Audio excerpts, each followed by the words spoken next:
Chapter 1235. Shirring. Shirring. Shying. Shying.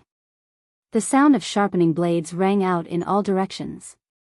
In that moment, a strong inner will pulsed, fusing into the surroundings and making the air feel several times heavier than it had in the past. Lionel's spear pulled back and drew an arc upward through the air. It moved so quickly that a streak of blackish blue was all anyone could seem to see, the strength of his level 2 spear force multiplying several times over in the blink of an eye. Miguel didn't miss a beat, activating in almost the same instant Lionel had. Despite the fragile look of his blade, it clashed with Lionel's almost demonic spear without losing ground. Miguel found that the strength of his words had dampened the moment that small violet humanoid figure appeared. It was as though his will was clashing with Lionel's, canceling each other out. This was the first time Miguel had ever experienced someone nullifying his words, and for yet another first time, his gaze couldn't help but narrow. Suddenly, Miguel shifted, retrieving his sword and guarding it against his body as though to take on a fencing stance. His free hand pressed his fore and middle fingers together, the odd white gold precipitating crystal force around him concentrating toward the tips of those 2 digits. Instead of pursuing, Lionel's dream force surged, the halo above his head pulsing as though it had a mind of its own. A violent upswell of force surged out in all directions, splitting the battlefield into 2 sides surrounded by a tornado of rotating winds. On one side, 4 silver pillars rose up from the earth, depictions of battles and grandeur etched onto their surfaces. Beneath its presence, it felt as though space itself had been frozen, as though it could be paused, undone, flattened and lengthened at the behest of Lionel. There was no doubt that after fusing with his divine armor, Lionel's space affinity had taken another enormous leap forward. In fact, due to the evolution his mother had granted him, even 6-dimensional space bent to his whims. The latest _AP_SODIs are on the website. On the other side, the sparkling droplets of crystal that had surrounded seemed to quickly gather, sticking to one another and quickly growing in size beneath the strength of a mysterious command. It was a sight that was objectively gorgeous, but it only became more when Miguel's free hand trembled, a final twinkle of light breathing life into the gems that fell around him. In that moment, dozens of crystal wolves formed on the ground and dozens more crystal hawks took over the skies. It felt almost impossible to catch them with the naked eye unless the sun's rays hit them just right, but when they did, a beautiful sight one could hardly match was seen. All this time, the crowd had been on the edge of their seats, not having been prepared for the kind of battle they would witness today. But this scene made them all gasp in admiration in one moment, then feel their hearts seize in the next. Those that were sharper felt the danger force their small hairs to stand up. These beast constructs made Lionel's previous formulations feel like nothing more than child's play. Each and every single one of them had the strength of the 6th dimension. Lionel's gaze narrowed from within his. It seems that his speculations were correct. The root or the power source that gave the Luxnix force art system its lifelike characteristics wasn't entirely related to the language itself, but also in the uniqueness of Snow Force. It was only when incorporating it that it could show its full strength, something that naturally happened since Snow Force had a positive impact on Soul Force and internal sight. The problem, then, became obvious. Miguel had stepped beyond Snow Force, but his Luxnix force arts likewise gained an enormous boost along with it. Lionel had been so worried about what a lack of techniques would look like if he abandoned the snowy star owl that he hadn't realized that it was all already right under his nose. The crystal beast constructs shot forward. Their speed was far beyond what Miguel could muster and they had already appeared before Lionel's barrier in the blink of an eye. Miguel stood straight tall, his sword wielding had pressed to his chance as he entered a perfect stance. In that moment, his energy began to gather, his strength slowly accumulating. Even to this point, Miguel hadn't suffered a single injury. His body seemed to still be warming up to the battle, almost as though it didn't feel like it was necessary to snap itself fully away. Even the arrogance between Miguel's brows was only very slowly becoming more prominent. It felt like his true face was only now beginning to be shown to the world and everything else was nothing more than an elaborate facade. The howl of the wolves resounded as they pounced toward Lionel's barrier. Bang! Bang! Bang! Bang!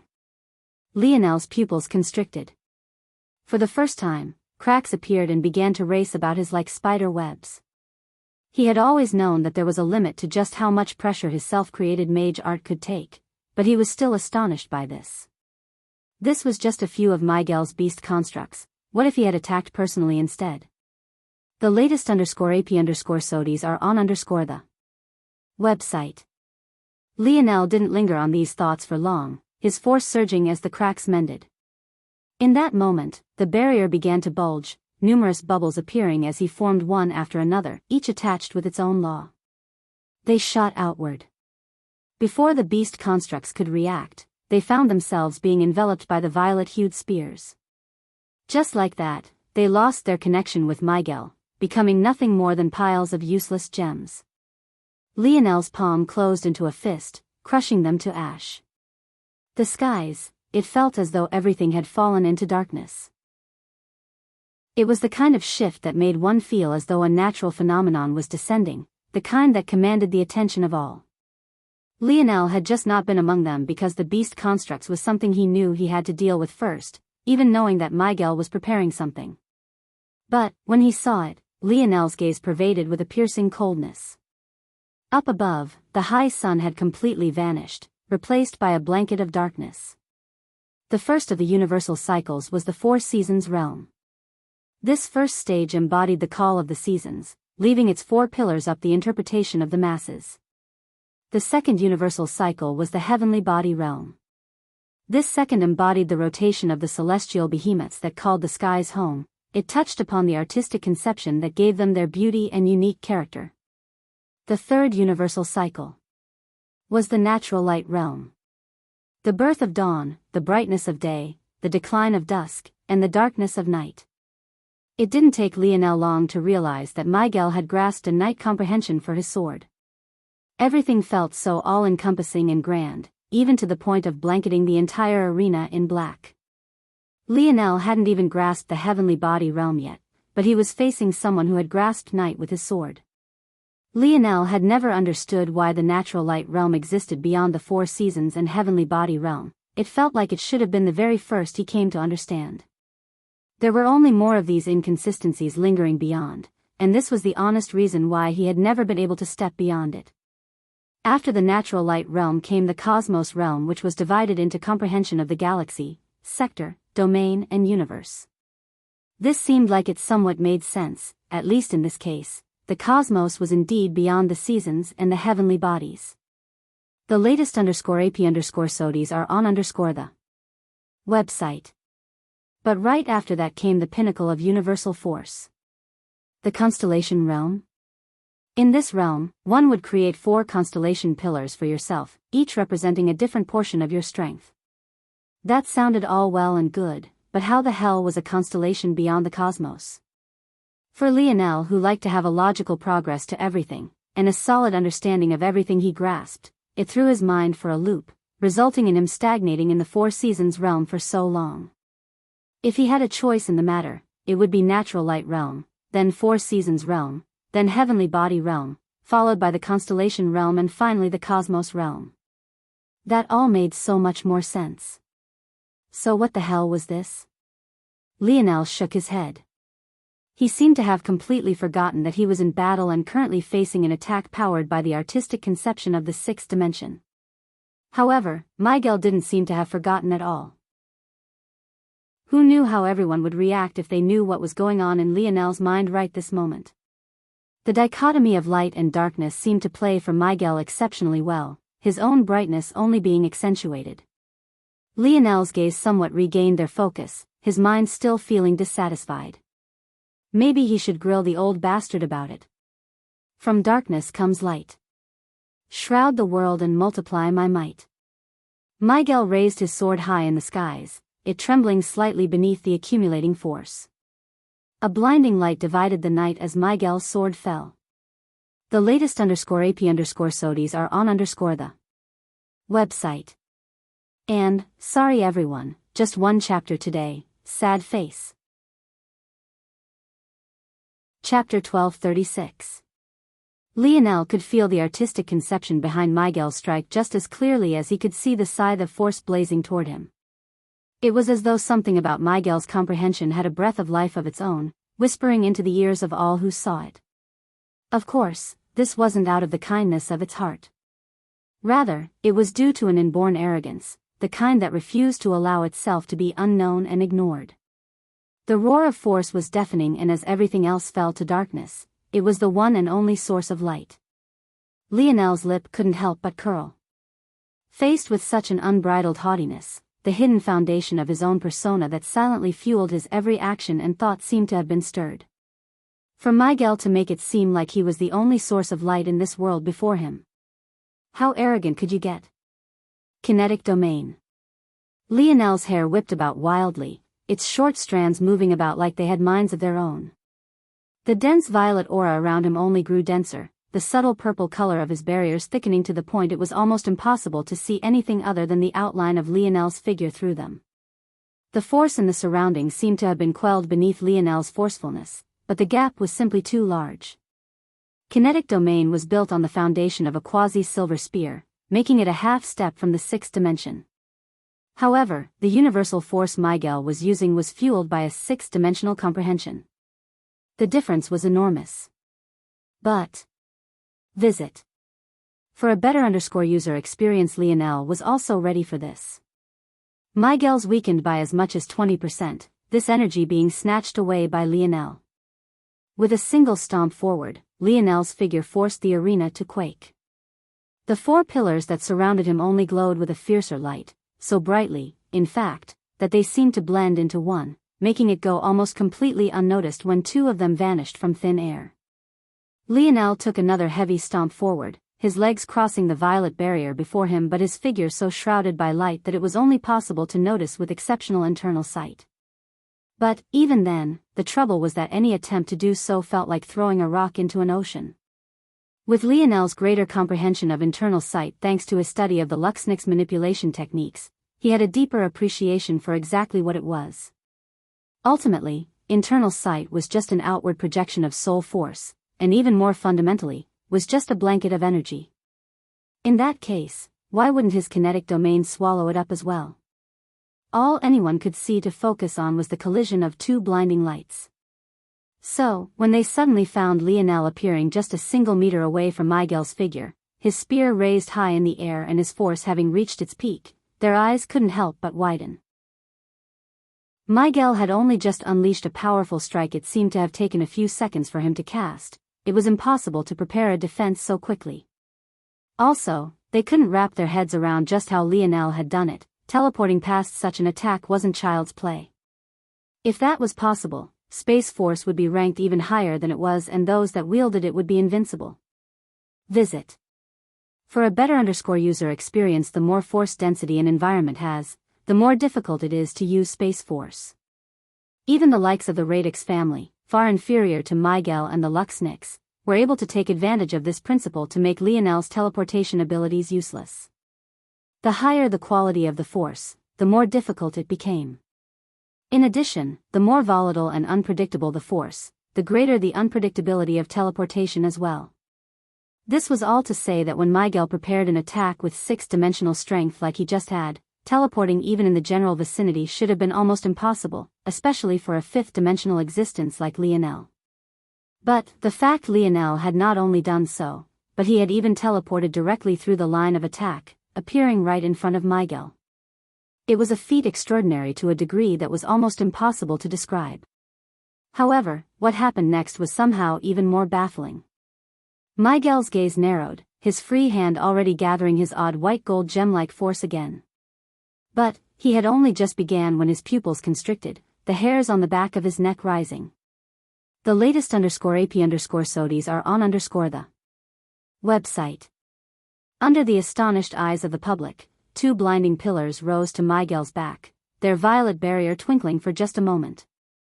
In that instant, Miguel's attack collided with Lionel's other barrier, the sound of space whining and groaning feeling like a fork scraping against the bottom of a pot. Bang! The barrier shattered. But Miguel's blade force had also vanished into thin air. For all but a single moment. A second bang resounded. This one, however, was right behind Miguel. To his front, Lionel's spear descended, the coldness in the latter's eyes carrying with it an intent that wouldn't be denied, the kind of intent that seemed to match and then overshadow Miguel's own as though it had had its dignity challenged. To his back, an attack of his own design assaulted him. It had dimmed considerably from the first time he had levied it, but that didn't seem to matter given the situation. He had just deployed his force, he couldn't do so again so quickly and easily, and any attack he did form would be far too flimsy. Lionel's spear fell, fueled by a portion of Miguel's own strength. His calculation was perfect and without flaw, even down to the landing location of Miguel's own strike. He would end this right here. Visit. For a better user experience. Bang. Bang. The cacophonic booms of the landed attack resonated throughout the arena, its entire foundation sinking down by what felt like an entire meter. Chapter 1237. The experts in the crowd found their hearts skipping a beat. Redirecting attacks using space force, teleporting them through space and changing their trajectory was so by far and away more difficult than simply teleporting through volatile force that it could only be labeled as impossible. Being able to perfectly reflect attacks, even, was so difficult that it took one being a savant like Candle to be able to do it. Lionel had redirected attacks before against the oceanic beasts of Earth. But they had been so much weaker than him to begin with that the two feats couldn't even be compared. If a sixth-dimensional expert wanted to reflect the attack of a fifth-dimensional one, it was a matter of a wave of a palm. They were essentially a god to a mortal to begin with. However, doing so with an attack at, or even worse, above your level like Lionel had was so unfathomable that if it wasn't for the resonating booms, the entire arena would have fallen into complete silence. The expressions of those of the Luxniks were incredibly ugly. The truth was that after seeing Aliénor's strength, they realized just how ignorant they had been. They had all been aware that she was still within the sixth dimension, so they never thought too much of her strength. This wasn't too surprising. Earth had only completed its metamorphosis about 5 years ago, so when Aliénor blossomed to her true strength, the Luxniks had already concluded what they believed her limits were and had no idea just how vastly she had improved. They had no idea how large the gap between two individuals of the same dimension could be. It only made matters worse that Wise Star Order, their most respected ancestor, had chosen Lionel's side to begin with and now even seemed to have been enslaved by Regia's branch of the family. Visit. For the best no_vel_read_ng experience, the Starry Order elders of the family already understood that they had lost this battle, but it was hard to just shift their mentalities after decades of placing their hope in just one young man. Many of them still hoped that Miguel would win, even if it wasn't logical. They were human, after all. Seeing such a scene before them, it was difficult to accept. But maybe luckily for them, they weren't the only ones with a frown on their faces at this moment. Because oddly enough, Lionel himself was among them. Lionel held onto his spear firmly, it bowing beneath his strength. Compared to its usual black ice form, it was currently smoldering and filled with an unbridled heat that scorched even the air. But it was also precisely because of this that the fog and plumes of smoke took so long to clear. And when it did, Lionel's gaze couldn't help but narrow further. Just about 10 meters away from Lionel, Miguel seemed to be in a sorry state. His untouched robes had been torn to shreds, leaving barely enough to cover his decency. However, that was all. Miguel's skin shimmered like it was carved of crystal. There was a hint of blood at the corner of his lips and several cracks across his body, but he still rose slowly from the ground, a light cough leaving him. The haughtiness between his brows seemed to have undergone an evolution.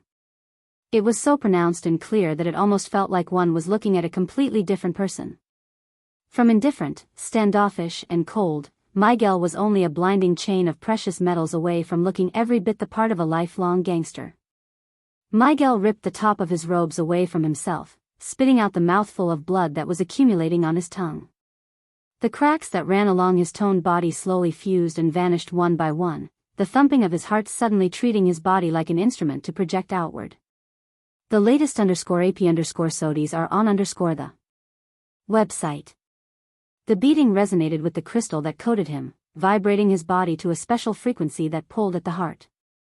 Lionel could see at a glance that Miguel wasn't just arrogant, he was also a bit of a madman who happened to also be extraordinarily hard-working.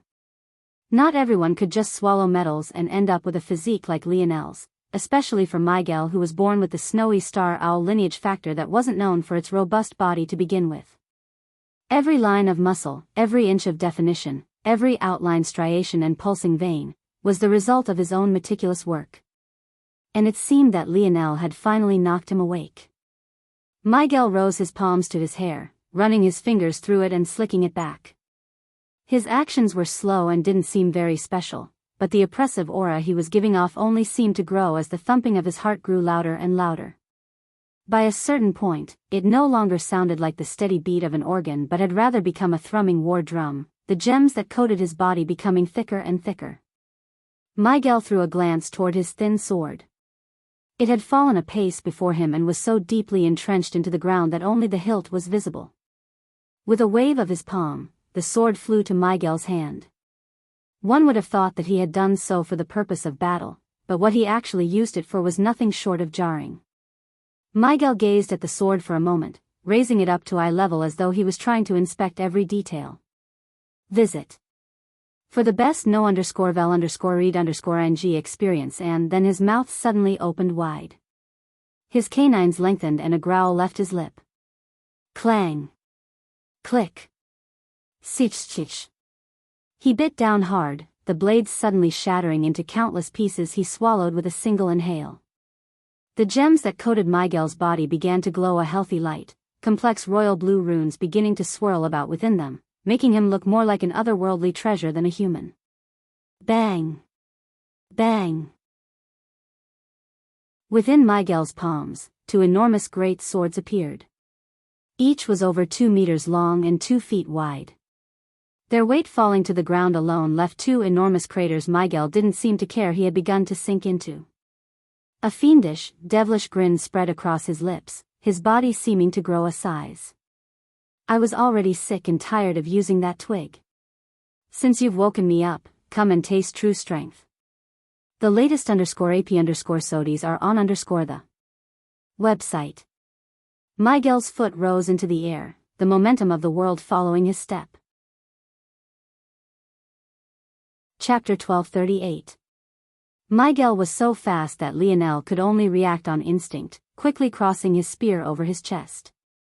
It was like those enormous great swords were no heavier than a single feather, or so it seemed with the ease Miguel swung them. The spear across Lionel's chest immediately found itself bending in protest. Despite the fact Lionel had wanted to use it to protect himself, a strong, surging force bent it to the point it barreled into his sternum, causing his body to bow backward and fly out with a bang. A projectile of blood flew from Lionel's mouth, his entire rib cage threatening to shatter. If it wasn't for his bronze runes dispersing the force throughout his body, maybe his lungs and heart would have been riddled with bone shards by now. Lionel could tell that Miguel had instead lost his speed and, most importantly, his agility. However, when it came to a straight line bound and leap forward, strength alone could often overwhelm speed. And now that Miguel had taken the initiative, he proved this about as well as you possibly could. Miguel howled, his hair fluttering about wildly. He looked like a beast that had been released from its chains, his attack and pursuit relentless as though he couldn't feel fatigue. Every time he landed the ground would collapse, every time he shot forward an abyss would be left in his wake, every time he attacked the air split and sparking flames followed his swing as the atmosphere cried for mercy. Lionel found his body being beaten and bruised. He managed to find a way to block every time, but he could never escape the pain that came with it. His wrists threatened to shatter, his shoulders were continuously almost ripped from their sockets, and his legs and torso were beginning to show signs of deep internal bleeding, splotches of a grotesque blackish violet spreading beneath their skin. The latest _AP_SODIs are on the website. Blazing Dawn. Dauntless Day. The gold of Miguel's hair and eyes became like a blazing sun. Even his eyebrows followed suit, the endless flood of it making him look like a deity descended from the skies above. And yet, his coarse laughter and his fiendish grin warped that persona, giving him the image of endless bloodlust, the kind that could only be matched by a god of war. How? Miguel's howls caused the golden barriers that protected the audience to tremble and vibrate. The crowd could only imagine just how loud it was for Lionel, who was trapped in there. Whether by coincidence or design, everyone seemed to have landed on the same conclusion. This arena had become a cage, and Lionel happened to be stuck in there with a beast. The Luxniks had quite frankly never seen this side of Miguel. Not only had he abandoned the light flexible sword that was the symbol of their family, but he didn't even seem to be using snow force any longer. They couldn't help but feel that the Miguel that they had all come to know was a facade from the very beginning, nothing more than an image he projected out to them. This was the true Miguel. An unrelenting, furious, battle maniac who wielded his swords like clubs and bellowed out war cries as though he wouldn't be satisfied until the whole of the dimensional verse heard his name. Bang! Visit. For a better user experience Lionel against the golden barrier, another cough of blood leaving his lips. By now, his clothes were in tatters. Where his skin was exposed no longer shone as resplendently as they had before, even his bronze runes seemed to have dimmed considerably. Miguel's relentless pursuit didn't pause for even a moment. Blazing like a golden meteor, he shot into the air, falling down toward Lionel with both his great swords raised high above his head. His hair and eyebrows gave of wisps of white gold fog. His eyes had begun to glow so bright that the whites had vanished, replaced by orbs of gold that pulsed with light. Lionel watched this scene, a light breath leaving his lips. Even that alone made him feel like his entire body was on fire. All right, if a brawl is what you want, come and have a brawl. Lionel's eyes closed for a moment, making it truly seem as though he had given in. But when they opened, his eyes, too, had become nothing more than orbs of light. However, his own blazed like shimmering sapphires, his aura imploding in the form of a pillar that seemed to want to pierce the skies. Star fusion. The latest _AP_SODIs are on the website. Wild plumes of sky blue smoke shot out from Lionel, his body suddenly vanishing from its position and appearing above Miguel. His white shirt was ripped from himself, revealing a torso no less ripped and defined than Miguel's own. His bronze runes were flooded with vital star force, causing them to pulse with the very same blue light as his halo hung above his head. Miguel continued to fall, unable to change his direction. But Lionel had already closed in, his feet slamming down on the top of the former's back and driving him into the ground. Bang! Miguel twisted in the air, blocking Lionel's foot with the flat of his blade and swinging forward with his other, his gaze lit with thoughts of splitting him in two. But what he found instead was Lionel's own blade. Spear and sword met in the skies, the reverberating impact sending Lionel spiraling so far into the air that he crashed into the barrier once again. At the same time, Miguel careened into the ground, falling into such a deep pit that it wasn't immediately obvious what happened to him. Unfortunately, though, this wasn't the kind of battle that had lulls and pauses. Two almost mindless roars shook the stadium. Visit.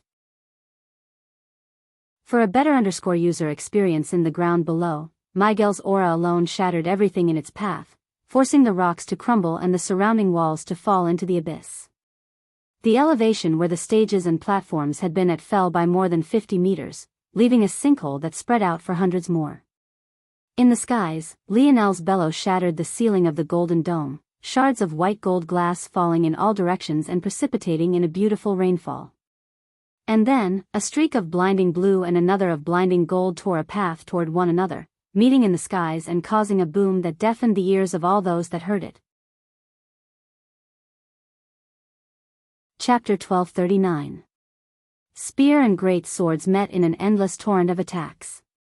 Every collision caused shards of whistling wind to fly out in all directions. It was the kind of display of power that made one cringe and turn your head away, worried that their bodies wouldn't be able to handle what came next and find itself bent awkwardly and out of shape. However, the wild grins on both of their faces seemed to paint a different picture entirely. They were completely relentless, even when they were pushed to the ground, they sprung back up like springs, already prepared for the next 10 exchanges. Bang! The two were forcefully separated, finding themselves on opposite sides of the arena. Their breathing was even and deep, the thumping of their hearts and the rushing of their blood booming like drums and falling like waterfalls. Miguel exhaled a deep breath, a fog rising up from his swords as though they were being seared with heat. Dying embers of dusk. The 4 cycles came together. Without even stepping into the 6th dimension, Miguel had actually comprehended the entirety of the natural light realm. The glow in Lionel's gaze intensified. The strength of 1, 2, or 3 facets of a universal cycle was absolutely nothing compared to when they were deployed all at once. Only upon doing so would the true strength of universal force shine through. The only light of night. Blazing dawn. Dauntless day. Dying embers of dusk. The cycle of day, night, dawn, and dusk rotated about the skies, the center of the world being Miguel himself. Visit. For a better user experience, Lionel exhaled his own breath. He hadn't even bothered to bring out his 4 seasons comprehension. Because it was true state, it could probably match 1 stage above, but 2 was too large of a gap to bridge. If he brought it out now, he would only end up countered and put himself on the back foot. But Lionel had more cards than he had shown. In the dimensional cleanse trial zone, Lionel had formed 3 forms of, not just 1. The issue was that the amount of vital star force he had was so small to begin with that executing just the first form only lasted a few minutes. Unfortunately, most of the accumulated vital star force Lionel had left the trial world with had been taken away by the segmented cube. Of course, it was vital to saving his life and making sure no lingering injuries crippled his hands, so it was a worthy exchange. Due to this, though, it took Lionel weeks to even months to accumulate enough vital force just for a few minutes of usage. At least, that was the case in a weak galaxy like the Milky Way. But Lionel wasn't there any longer, now was he? Lionel had already been on planet Luxnix for more than a month. Not only was it a pinnacle 6th-dimensional world, it was perfectly chosen by the Luxnix for its high light and star elemental concentration. In that case, wasn't it perfect? The first stage of star fusion was. The second stage, though. Lionel's lips spread into a wild grin, the red in his eyes pulsing as the blue about him became a blazing curtain of crimson. Visit. For the best no_vel_read_ng experience, a chorus of red raced across Lionel's body as he howled into the skies. His own cry sounded for more maddened than anything Miguel had been able to form. His body seemed to spring to life, a pair of wings that stretched outward for 10 meters each appearing to his back and his body being covered in delicate white gold scales, each etched with golden runes and shaped like small, miniature feathers. The billowing fog emitting from Lionel's head seemed to make his hair turn scarlet and lengthen, snaking out in all directions like wild hydras surging out from murky waters. With a single flap of Lionel's wings, the air around him shattered like glass, the ground splintering like an egg shell and the howling call of his roar being left behind by the sonic boom of his own speed. He appeared before Miguel in the blink of an eye, but the latter had already swung down one of his great swords, the power behind it carrying with it the strength of the natural light realm. Bang! The two erupted into a flurry of exchanges. Lionel's body seemed to be nearly invulnerable, even in the rare instances where he suffered an injury. It closed so fast that it felt as though it had never been there to begin with. Miguel's skin shimmered like crystals, his impenetrable gem force and relentless attacks backing his domineering nature. He fought nothing like a Luxnix. There wasn't the slightest bit about him that was elegant or refined, not the slightest hint of what it meant to embody purity was on his mind. All he cared about was being the best, his arrogance prepared to make even the darkness of night and the light of day revolve around him. The two clashed and separated, their collisions rebounding all across the arena in a way that was almost impossible to follow. The crowd found their heads swiveling from side to side almost uncontrollably just so that they could try their best to keep up. Visit. For a better user experience, Lionel retracted his spear before releasing an endless torrent of pierces. His speed was so blinding that it felt as though dozens of spears had appeared in his hand. Miguel swiped one of his great swords to the side, brutishly slapping Lionel's spear to the side, and swinging down from above. Lionel took a fast and strong step forward, punching out toward Miguel's chest. The sound of metal and crystal meeting resounded through the arena. Miguel flexed his back and widened his stance, absorbing the blow completely as he continued to swing down from above. Lionel's gaze flickered as he rotated to the side, barely stepping out of the downward swing and stamping down toward Miguel's wrist. However, as though he hadn't noticed, Miguel's forearm simply flexed, the blue runes swirling about his crystal skin jumping to life. In that moment, Lionel suddenly felt as though his foot had slammed into a steel wall. To make matters worse, Miguel suddenly released his grip on his sword, his palm snaking upward at an odd angle and catching Lionel's ankle. Lionel found himself being raised into the air, his gaze frighteningly cold. Bang! His body was pummeled into the ground, only to be raised again. Visit. For the best no_vel_read_ng experience force surged about Lionel's ankle, forcing Miguel to let go. Hooking the crook of his knee to Miguel's arm, he used the momentum to swing himself to the latter's back, choking around Miguel's neck with one arm and raising his spear to behead him with the other. Miguel roared, his neck bulging and his back erupting as a strong surge of force that sent Lionel flying backward. With another howl, Miguel beat his chest, sinking further and further into an undying madness. And then, his skin began to change once more. Slowly but surely, the crystal morphed into something more tangible and heavy, fusing with the new coming substance and making it far stronger than it had been just alone. Chapter 1240.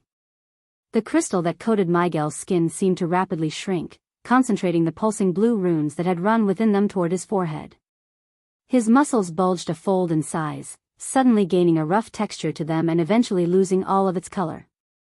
Before the eyes of everyone, it became a thick, leathery coat, one that bulged with both power and a pure, unblemished white that gave off its own light.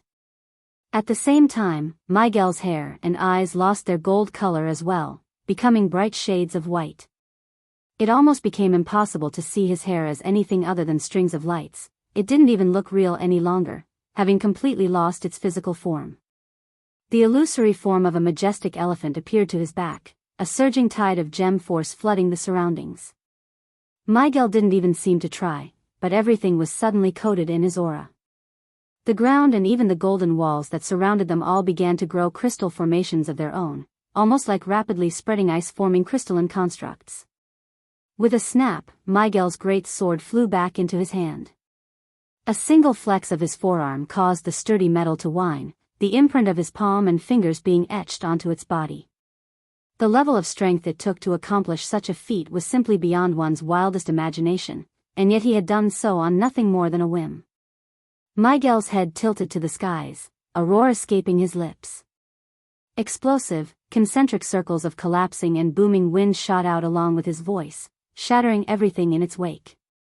In that moment, a surge of force began to violently shoot toward Miguel, his chest and stomach expanding by a size as the gem on his forehead only grew all the brighter. Visit. For the best no_vel_read_ng experience, Lionel flipped through the air, landing on his own 2 feet. His body was still covered by a blazing fog of red, a line of smoke rising from his body and becoming a thin line of energy in the air. From the moment Miguel ate his sword, Lionel had already understood what his ability was. Lionel had run into this ability before, but this was either a mutated form of it, or it was a unique ability that mimicked what the original ability could do. Of course. This ability was the Swallower Ability Index, the very same ability shared by Hephaestus of Valiant Heart Mountain. Hephaestus was able to gain the abilities of the beasts he ate, but this was a byproduct of the Steel Tier, or Tier 4, of the Swallower Ability Index. Of course, Hephaestus could only do this for low-level beasts, so there was a heavy cap on when his ability was Tier 4 and when it was not, but Miguel seemed to be very different. Lionel was absolutely certain that Hephaestus could not eat a sword. The unspoken limitation of the Swallower Ability Index was that whatever was eaten had to be organic. But, clearly, not only was Miguel not bound by this, but he even seemed to be capable of swallowing the force in the atmosphere, forcefully refueling himself and making it all his own. When faced with such a person, not only was their stamina practically endless, but their affinities suddenly became whatever they wanted it to be. If Hephaestus ate a low-level creature and it happened to have a sturdy bone structure, he would gain a portion of that. If it had a fire elemental affinity, he would also gain a portion of that. So on, and so forth. But, what about Miguel? If he swallowed force itself, what did that represent? What did it mean? What if he swallowed a force crystal? A pure force crystal? The latest _AP_SODIs are on the website.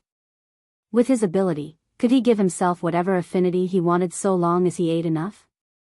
In fact, couldn't Miguel hunt and kill humans as well, swallowing their ethereal glabellas to take from them what he pleased? This level of innate talent was something even he had to respect. Lionel slowly walked toward Miguel. He could somewhat understand how the Starry Order elders felt. Miguel might, quite frankly, be one of the only people in existence capable of adapting to an innate node that wasn't his own. In fact, he was capable of adapting to almost anything, so long as he had time and the resources before him. Lionel's spear swept out to his side, the casual action causing many of Miguel's forming crystalline structures to shatter beneath the wind pressure alone. The sound of shattering glass and falling crystals resounded, the beauty of the resonance feeling nothing like the sight of the destruction. Miguel's inhale ended, the devilish grin on his face having grown only wider as his gaze landed on Lionel. He seemed to have grown an extra foot tall. His body up to his neck was covered by thick, leathery skin and his eyes were nothing but glowing orbs of white, following the tones set by his hair. The twinkling gem force around him only grew further in density, the small shards suddenly growing to the size of fists hailing down from the skies above. The rough beating of them and Miguel's heart seemingly fusing into one deathly rhythm. Visit. For the best no_vel_read_ng experience, judgment. Miguel's voice seemed to have dropped by an entire octave. Even before the attack came, Lionel's pupils constricted, his body flipping backward and just barely dodging an enormous crystal pillar that had appeared from thin air. However, his feet had barely touched the ground again when his wings were forced to flap with all their strength, sending him beaming out of the way of another falling crystal pillar. Miguel's uproarious laughter resounded as these thick, destructive pillars continued to manifest from thin air. Judgment. Judgment. Judgment. Bang. Bang. Bang. Bang. Bang. A relentless barrage fell. The momentum was so great that the wind pressure alone made Lionel feel as though his skin was being torn in two. The golden barrier could finally no longer withstand the pressure.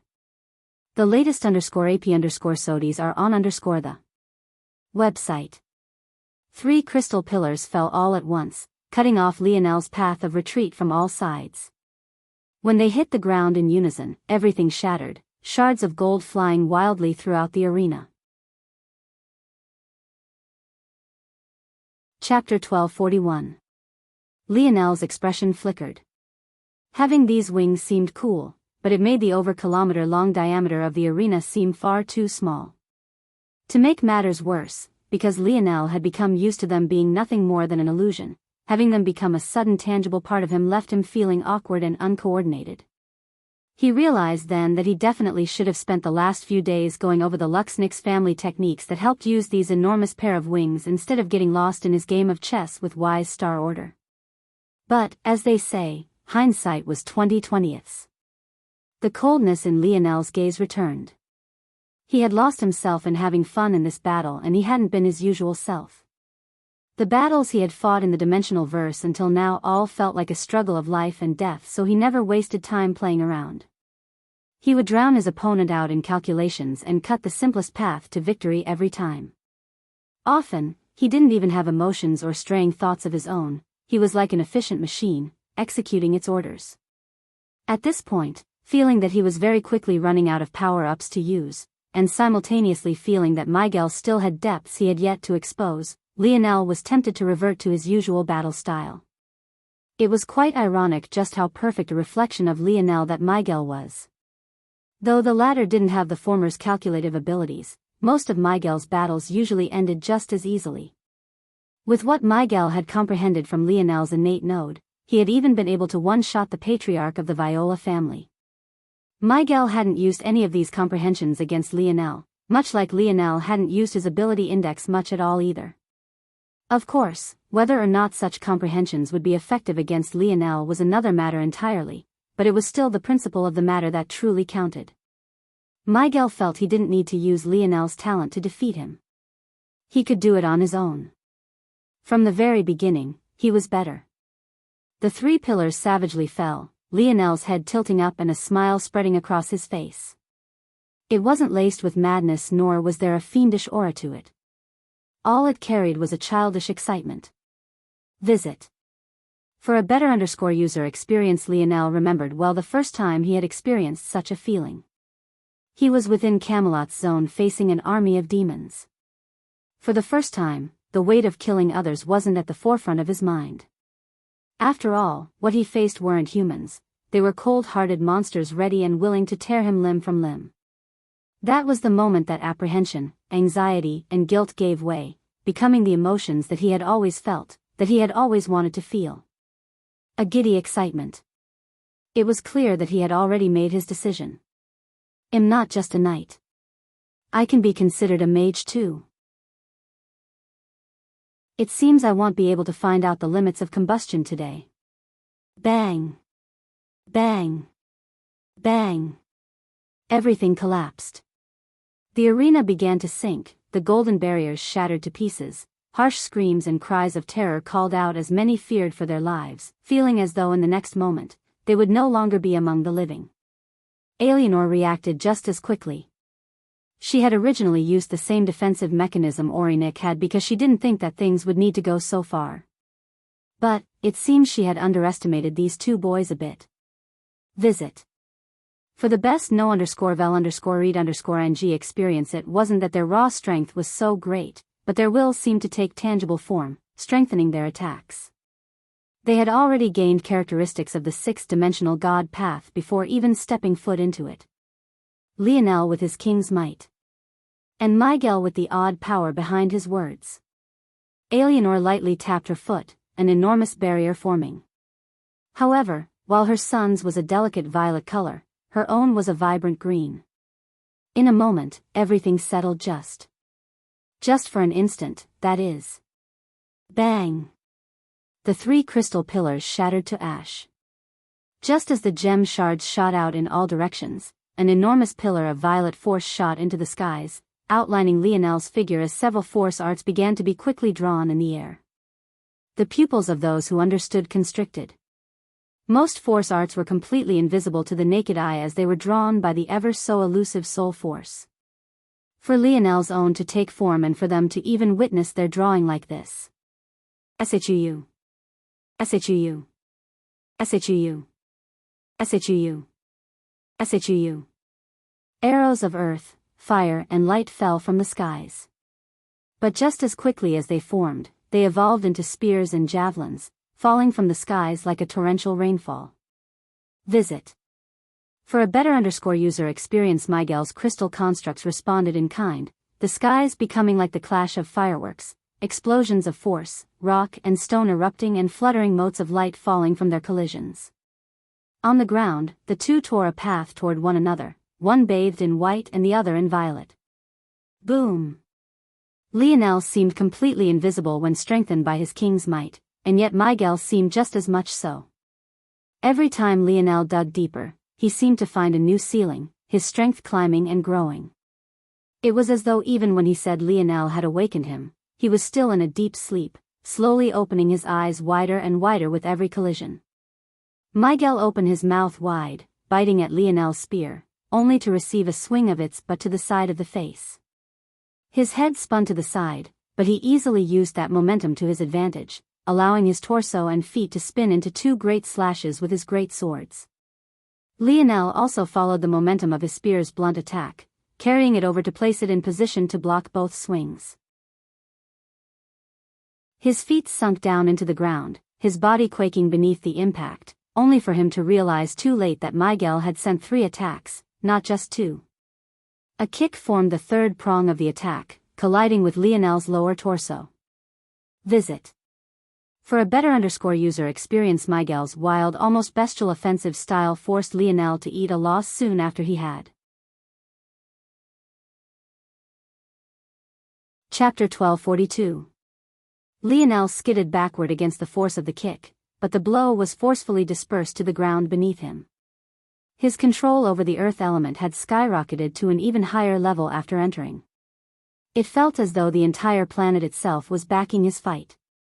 His spear snaked forward, aiming for Miguel's head, throat and heart in quick succession. Every time he pierced it was as though a raging flood dragon followed his movements, his spearmanship becoming so pure and unabashed that it breathed like it had life of its own.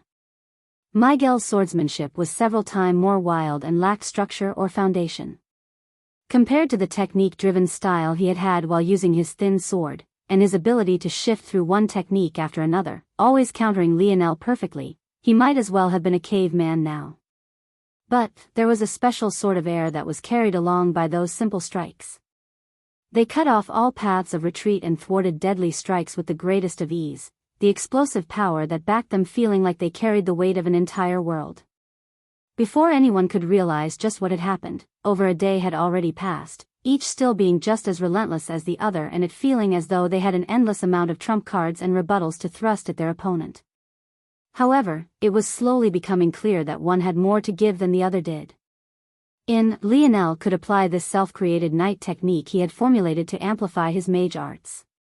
In addition, the drain on the vital star force supply he had was much lesser as well as half the burden was taken on by his mind. Unfortunately, having great stamina versus having the ability to endlessly replenish your own were two different matters.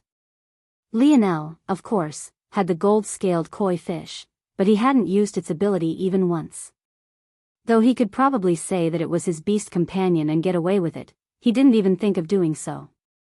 He wanted to see to the depths of Miguel's limits, to force him to give everything he had and still realize that there was a taller mountain beyond. But it was becoming increasingly difficult to do so. The gap was large. Some would even say too large. Lionel had more than held his own, especially considering he was still holding back even at this moment. But Tier 4 was Tier 4 while Miguel was a half step to the 6th dimension. Visit. For a better user experience, Lionel's smile didn't fade, he found himself to be amusing. He didn't just want to win, he wanted to win his way. Lionel's spear blade swept along the ground, a massive wave of molten earth following it to attack Miguel. A crystal whale construct formulated into the skies. It was over 50 meters long, carrying with it a weight that couldn't even be fathomed. Boom! It dropped like an anchor before Lionel's attack, causing an explosion that took both at once. If it wasn't for the barrier formed by Alienor, there was no doubt that the destruction would have only been all the more violent. Lionel let out a heavy breath, sparks of fire leaving his lips. Deep breaths expanded and contracted his chest, a few fractures that could be found littered throughout his body healing far more slowly than they had at the beginning of his battle despite the fact the second awakening of his healing branch was very much active. In his moment of reprieve, Miguel had already closed the distance. Damn! Lionel's mind reacted quicker than his body, an enormous shield of earth blocking the swing of Miguel's blades. The twin great swords burst through, finding Lionel's spear laying in wait. But his defenses seemed weaker than usual. Visit. For the best no_vel_read_ng experience, Lionel found himself flying through the air, shaking his head inwardly. He seemed to have been in a battle of equals with Miguel. But, whenever each brought out a new trump card, wasn't it always him who was sent flying? This was exactly why he was so hesitant about bringing out all he had. If things were like this at this stage, shouldn't he find an opportunity to win before Miguel went all out? Lionel laughed at himself. What a silly thought. He hadn't been using his mind much during this battle and he had actually let such a ridiculous conclusion to fester and grow to this point. Why was it that he had allowed Candle and Vice to roam free? Wasn't that because he would have to defeat all the savants of the dimensional verse one way or another? Why was it that he had kept his mind in reserve during this battle? Wasn't it so that he could bask in the feeling of an enjoyable battle? So why was he suddenly doing something so contradictory to both? A subtle feeling just within Lionel's grasp lingered before him. Sparks went off in his dreamscape, a network he had begun to build to rectify instinctual battling and logical battling feeling just a step away. It was like having a word ready at the tip of your tongue, but easy 10 times more infuriating. This feeling, Lionel closed his eyes, his breathing becoming steadier and steadier. The latest _AP_SODIES are on the website. Wasn't he the one who had said it didn't matter? If he wanted to claim that position at the top of the mountain for himself, why should he be constantly worried about the progress and strength of others? As long as he, himself, was strong enough. What did the rest of it matter for? What did the rest of it count for? Nothing. Nothing at all. The halo above Lionel's head began to glow a devastating brightness in that moment. As he flew through the air, it expanded to almost a meter in diameter, shooting down to Lionel's feet before slowly moving upward. Bang! Lionel landed and a cloud of dust shot in all directions. But in the next moment, a sight that none who had come this day would ever forget appeared. Lionel's figure vanished from sight beneath the commotion, but space itself seemed to freeze over.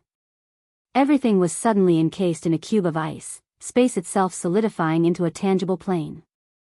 And then... crack! Everything splintered. As though space had become a sheet of glass, it shattered, and yet it all seemed to be held together by an invisible force. The plumes of dust slowly began to clear, revealing a tall silhouette. The temperature plummeted by several degrees, a cold shiver creeping up the spines of many. Visit for a better user experience. Chapter 1243. A harsh cold spread out in all directions, the air cracking at its seams as though a dome of glass had just been shattered and was now barely holding itself together. Bright blues, deep purples and swirling blacks surged out in all directions, suddenly dispersing to reveal an armor the likes of which those here had simply never before laid their eyes upon. The divine armor was fitted with many plates, forming a complex and interlocking array of metals that made movement as smooth as fabric. It exuded a frosty aura, appearing as though a layer of beautiful blue, silver and black or was coated with a thin and reflective layer of ice. It spread out upon Lionel's wings without missing a single beat, flaps of metal sheets opening and closing as though it was breathing, releasing frosty steam that froze over space all the more. The helmet that covered Lionel's head completely hid his gaze, but the shimmering golden spear upon his forehead and the bronze halo above his head told a story of their own. Oranic's gaze narrowed. The divine armor technique was most definitely among the strongest of the Morales. But, not everyone could forge their own, let alone to do so at this level. In fact, of all his abilities, Lionel's crafting was maybe the most untouchable. Miguel found himself stuck within frozen space. As fragile and on the verge of collapse as the world around them now seemed, it was anything but. Just the tiniest movement made him feel as though all his strength was being snapped out, and the slower he moved, the more icicles formed along his skin, only slowing him even further. Lionel's dark ice divine armor had stacked with the characteristics of his warping domain divine armor. The latter was a fourth-dimensional divine armor evolved to match a fifth-dimensional one, while the former was the same for the fifth and sixth dimensions. The result was a devastating ability even those well into the sixth dimension could not ignore. The latest _AP_SODIES are on the website. Lionel's palm flipped over, his kinetic spear vanishing to reveal his water domain spear. It looked almost like a trident, its body covered in blue, sapphire-like scales, and its head having one very prominent spear blade and two much smaller ones jetting off to the side at an angle. Miguel roared even as Lionel shot into motion once again. The skies cracked, motes of sparkling space falling in all directions. While Lionel himself shot through these falling shards of space as though they were nothing, Miguel was forced to dodge them as they came. Those that managed to touch upon even his force froze it in time, space, and functionality, rendering it completely useless. In a moment, it was like only half of Miguel's strength could be deployed, the rest of it being swallowed up by Lionel's dark ice domain. Strength. Miguel swung down, meeting Lionel's spear. But, behind it, he found a relentless, overflowing pressure. It was as though he was facing an ocean's tide. One wave came forth, only to recede and for a second to replace it, and then a third, then a fourth. By the sixth, Miguel's own strength had been completely eroded away, his arm turning numb as he was forced to take a step back. Lionel's spear spun in the palms, a barrage of pierces, sweeps and slices.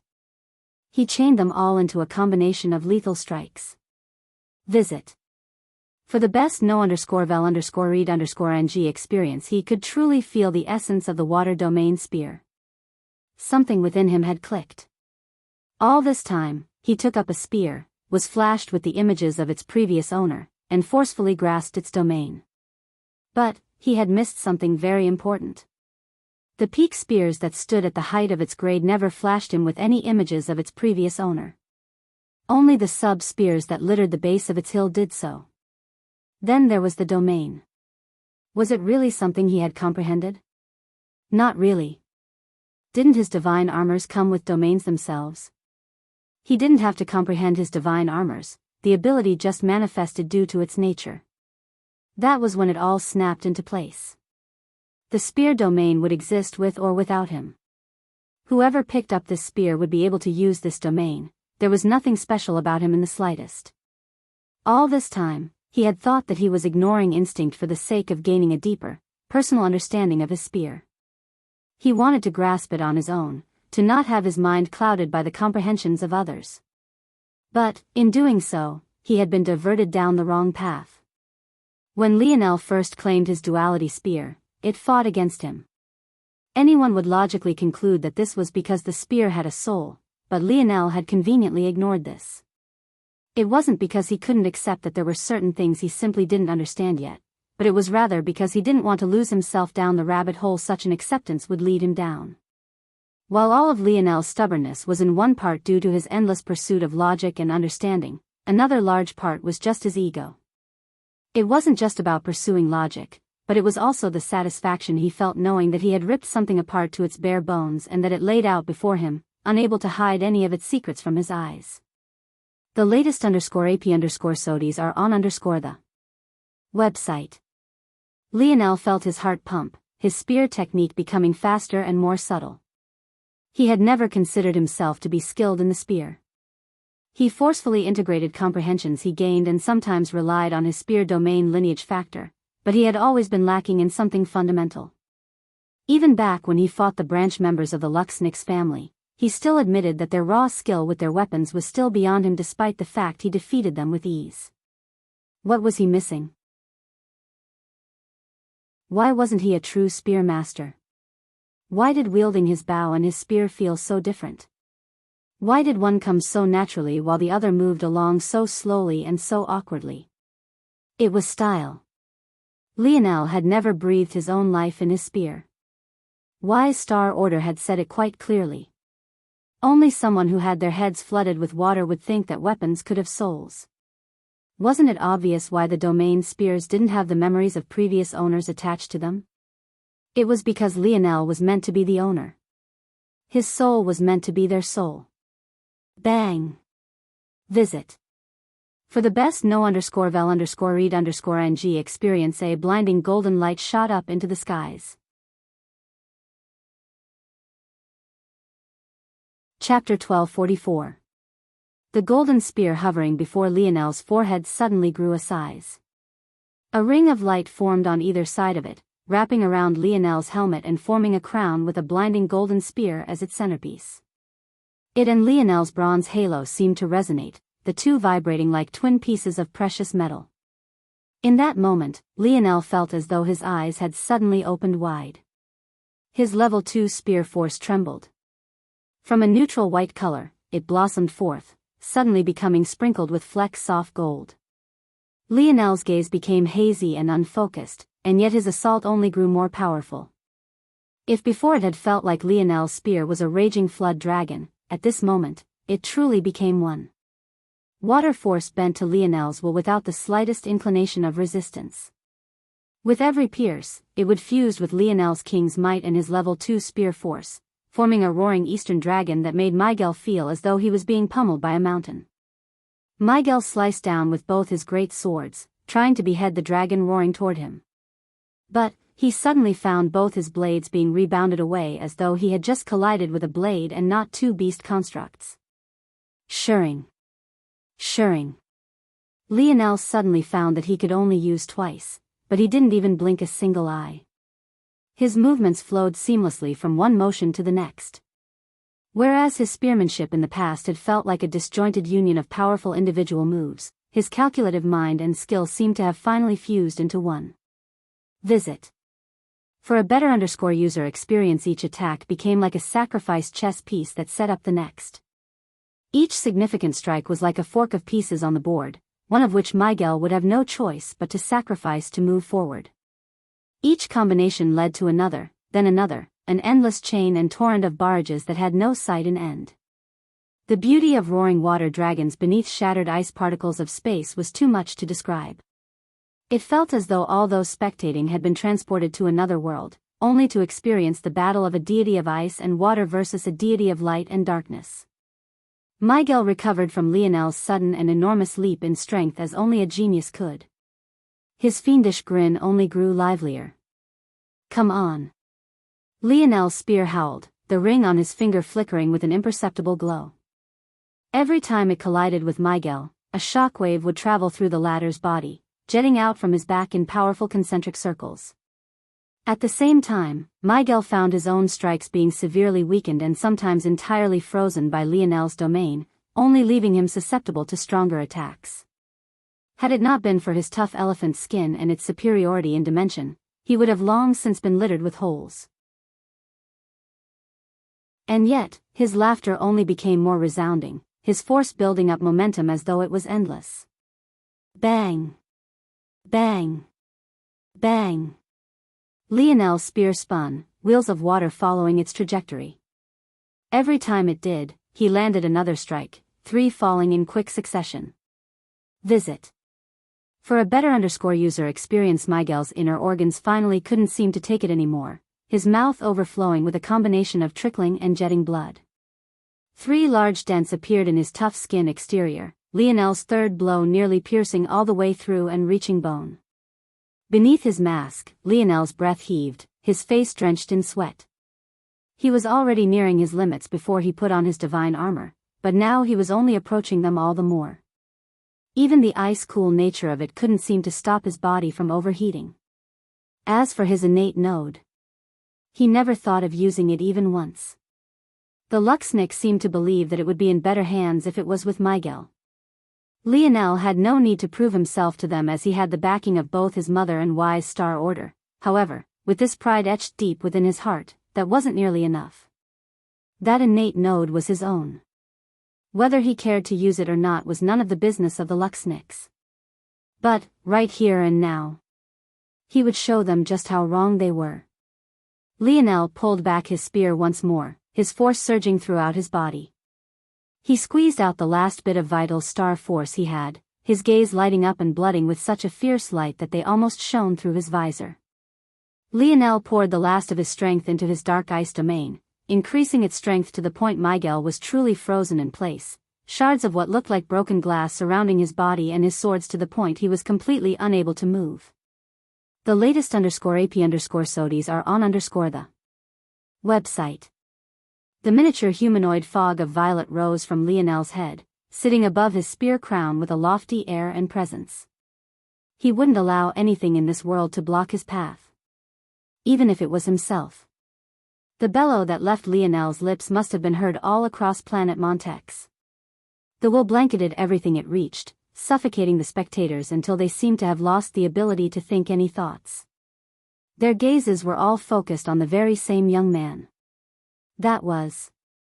Until he seemed to vanish. The separation of Lionel and his spear seemed to have gone up in smoke. Though logically they all felt that there must have been a human behind the supreme strike they were witnessing, their senses told them instead that there was nothing there at all.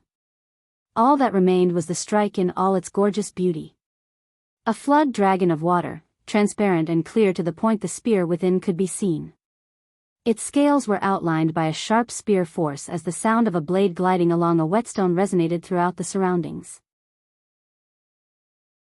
And then, it collided with Miguel's torso, landing right upon the very same shallow wound Lionel had caused previously.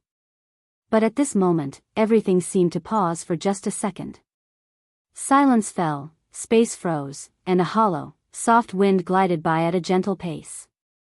And then Miguel's touch outer skin was torn to shreds, the spear exiting through a bloodied hole much too large for its slim body. Visit for the best no_vel_read_ng experience. Chapter 1245. Lionel's breath came out in heaving swallows. His arm hung out, parallel with his piercing spear, his body not even having the strength to hold his other arm up. Miguel should have been blown backward, but the dark ice domain had forcefully kept him in place, forcing his body to take on the full brunt of the strike and tearing a hole the size of 2 fists all the way through his chest. A wheezing cough left Miguel's lips, his body still being held up by shards of frozen space. Half of Lionel's spear had gone through his body, coating its sapphire scales within a dense mass of thick, flowing blood. Miguel's fiendish grin slowly faded, his gaze meeting Lionel's own. Maybe one day we'll have a real fight, Lionel said through his heavy breath. Miguel didn't say anything in response, his eyes having lost their previous glow and expression going back to how it had always been. It seemed baffling that he had ever been that howling young man from before. But, even without more words than that, the two had come to quite a deep understanding of one another. Lionel very much meant the words he had spoken. This Miguel he had defeated was maybe, at best, 20% of what his true strength was. In fact, according to Lionel's estimation, that was an overly positive view. This was probably closer to 10% of Miguel's true strength, most likely less. Visit for the best no_vel_read_ng experience. On the surface, this seemed ridiculous. But, looking at things from Miguel's perspective, they likely began to make sense. Miguel was an extraordinary talent, this was something that no one could deny. He was born only a few months ahead of Lionel, so their ages were quite negligible, and in another life, they would probably have grown up to be as close as Lionel and James had once been. With the talent he was granted, Miguel had made it to the quasi-6th dimension years ago. However, he didn't have the background to allow him to enter the Void Palace outside of their selections like those from more prominent families could have, so he could only stall in his own progress. That said, this didn't mean that Miguel didn't improve at all. In fact, he had improved almost daily, leaping forward by unfathomable lengths. It was just that it was all reliant on Lionel's innate node. Miguel could gain affinity with practically anything just by eating enough of it, but why would he divert his attention when such a powerful force was within his body? There was no doubt in Lionel's mind that Miguel's comprehension of Scarlet Star Force was several folds beyond him, they couldn't even be compared. When things are looked at from this perspective, you could begin to understand the problem. Miguel's entire battle style and form was predicated on Scarlet Star Force. Even without using the Force itself, just the comprehensions of destruction he had gained and the numerous techniques he had formulated around it would speak for themselves. Much like how Lionel had recently decided to build the foundation of his strength with his Scarlet Star innate node as the foundation, so too had Miguel reached the same conclusion. Except, unlike Lionel, he had the constant guidance of experts, so he had made this logical conclusion much earlier on and had stuck with it. Visit for a better user experience. The best analogy was that Lionel was battling a fish, and he had suddenly made that fish battle on land instead. The fact Miguel had pushed him to this extent while handicapped in this fashion spoke volumes not only about his talent, but also his deep-seated pride. Lionel doubted that Miguel had even known the innate node within him wasn't his own until recently. Why would the Star Order elders ever tell him such a thing? Even if they ultimately agreed with such a decision, there was no need to run their own names through the mud in the process. Of course, there were probably benefits Miguel had gotten from the Scarlet Star innate node that couldn't be completely divorced from his current battle prowess. For example, he had likely only graduated from the Snowy Star Owl lineage factor so quickly because he could gain the affinity boost from Lionel's innate node. However, Lionel had a feeling that this wouldn't matter much.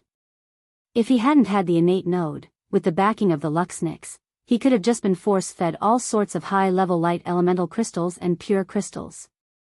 By then, the result wouldn't have been as exaggerated, but it would still be comparable. The largest difference would only become more obvious as he left the white stone elephant behind. Continued onward. Lionel was even more certain that without his innate node, Miguel would have been able to build his combat prowess with a different foundation, and though he would also be weaker than if he used Scarlet Force, he would still be able to beat the current Lionel. It was almost too obvious. The reason why Miguel's sword swings had all been so simple and wild was purely because all the techniques he had were purposely not used by him. To put things in the most blunt way possible, even now, Lionel could not defeat a full-powered Viola family patriarch. But Miguel had done so in a single strike. Visit. For the best no_vel_read_ng experience, all of this said, this battle was designed to be unfair from the very beginning. Had Miguel hoped to rely on his destructive capabilities, he might have lost even sooner. Lionel's current innate node only hurt him because it had grown too far out of his control. However, the innate node Miguel currently had was at a level where Lionel could not only easily bear it, but he was basically immune to it. Still, Miguel had no idea that Lionel had regrown his innate node already, and he was very much unaware of how Lionel would have countered him easily.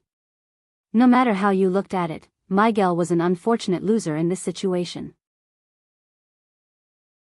Lionel took a deep breath and began to move, but Miguel had already done so. In a move that stunned those watching, he pierced a hand into his own right hip, ripping out something that shimmered with a blinding red-gold light. Then he tossed it toward Lionel before the last of his strength wavered and he collapsed. Visit. For the best no_vel_read_ng experience. Chapter 1246. Lionel caught the innate node in a hand. Seeing how small it was, he couldn't help but sigh. All of this was caused by a small thing barely the size of a thumbnail. That was right, the innate node within Miguel looked like a piece of a gem one might not even notice by a roadside if it wasn't for the blinding light it was giving off. It was completely unlike Lionel's own, which was so large it had taken over his entire kidney. At a glance, Lionel could tell that while Miguel had been able to adapt, he hadn't been able to do so perfectly. For one, the innate node hadn't grown along with him. Though Lionel wasn't certain if it was meant to grow to the exaggerated size of his own, he was pretty sure that this was far too small. Secondly, the aura that this innate node was giving off was only at the 4th dimension. Miguel was already a step away from the 6th, and yet the innate node he had taken from Lionel had only crossed a single-dimensional barrier in all these years. It was clear and obvious that the transplant wasn't perfect, and if it wasn't for Miguel's ability, it likely wouldn't have shown any progress at all. What was even more obvious was that the help Miguel had gained from this innate node to progress his lineage factor was far less than Lionel had originally assumed. Realizing these things, how could Lionel not feel that things were practically comical at this point? All this commotion for this. At the same time though, Lionel felt an apprehension creep up within his heart. His innate node was actually so powerful that proper comprehension of it had given Miguel so much strength. Lionel suddenly coughed. His divine armor faded away as he fell backward. Visit. For the best no_vel_read_ng experience. I'm tired as hell. Lionel was asleep before he even hit the ground. He didn't even register that having lost the support of his spear, Miguel had fallen at the same time. Lionel's eyes opened slowly, finding himself staring at a familiar ceiling. He had been stripped down to his boxers again, though, causing his lip to twitch. I really need to talk to Mom about this. Lionel was in the process of shaking his head when he smelt a familiar scent lingering in the air. That fragrance of apple was undeniable, and it definitely wasn't coming from him. At the same time, he was definitely alone in this room right now, so that could only mean. Damn it. This time, nothing stopped Lionel from shaking his head. Lionel looked toward his hand to find that his innate node was actually still in his palm. Then again, there were probably very few people who could hold a Scarlet Star Force innate node and not be affected by it. Whoever took it out of him the first time definitely suffered greatly. It was a miracle that Miguel even survived. Visit. For the best no_vel_read_ng experience, Lionel raised his hand up above his head, taking a good look at the innate node. It didn't seem as bright as it had before and even looked to be quite docile. It hummed with a steady rhythm as though it was feeling content and happy. Lionel didn't know if that was an illusion, or if it was real, but it was definitely the feeling he got. Hey, old man. Is there any benefit to having 2 innate nodes? Do you take me for an encyclopedia? Despite the discontent in Wise Star Order's voice, he still didn't take long to answer. Yes. That's exactly what I take you for. I'm going to really enjoy killing you one day. Just answer the question. How the hell would I know? Regrowing an innate node is supposed to be impossible, and being born with an innate node at all is an extraordinarily rare event. The only examples I know of individuals being born with 2 were cases where they were born with completely different innate nodes. I've never heard of the same person being born with 2 of the same. Oh. So there are people who've been born with 2? The latest _AP_SODIs are on the website. Yes, there are plenty of people born with far more talent than you, you arrogant little brat. When did I ever say that I was the most talented person in the world? Sounds like you're projecting, old man. Wise Star Order only snorted in response.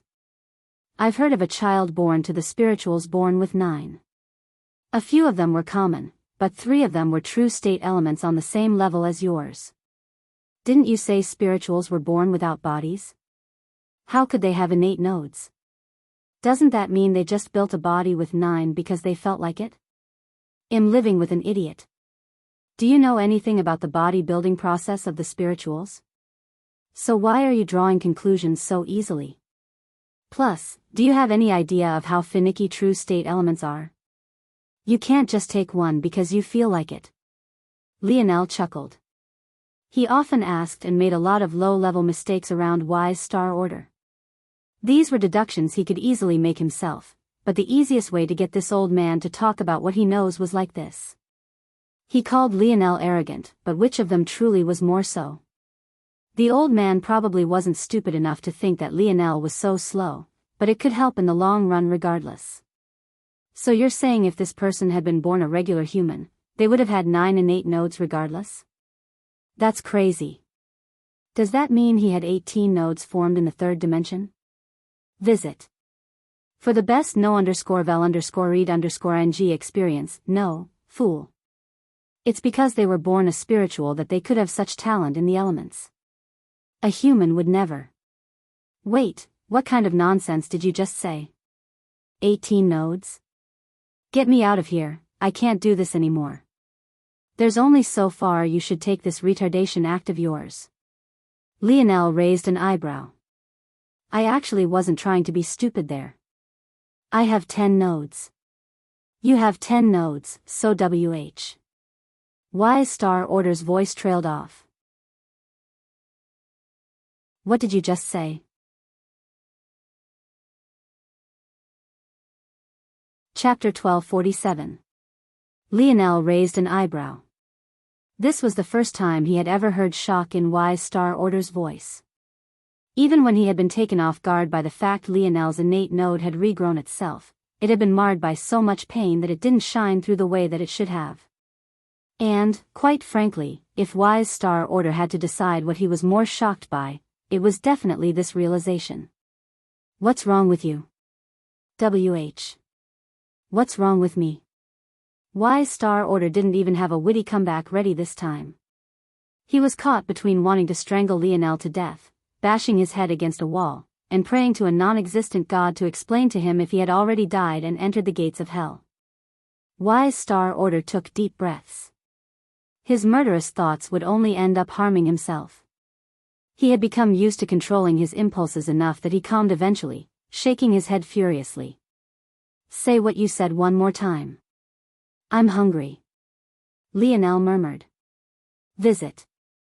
For the best no_vel_read_ng experience he sat up, ready to ignore Wise Star Order to go and deal with that. But, he suddenly found a familiar table once again spread with food. However, this time, he hadn't been able to smell anything because it was all so perfectly packaged and ready. Lionel blinked and walked over, opening the first container. When the aroma hit him, he felt his legs go weak. This food, it was heaven sent. He had never felt such a strong need to stuff his face until his body imploded. This time, he didn't control his impulses, immediately diving in. Just the first bite made his blood lap around his body, surging around at ungodly speeds and making his heart sing. This is so good. You little bastard.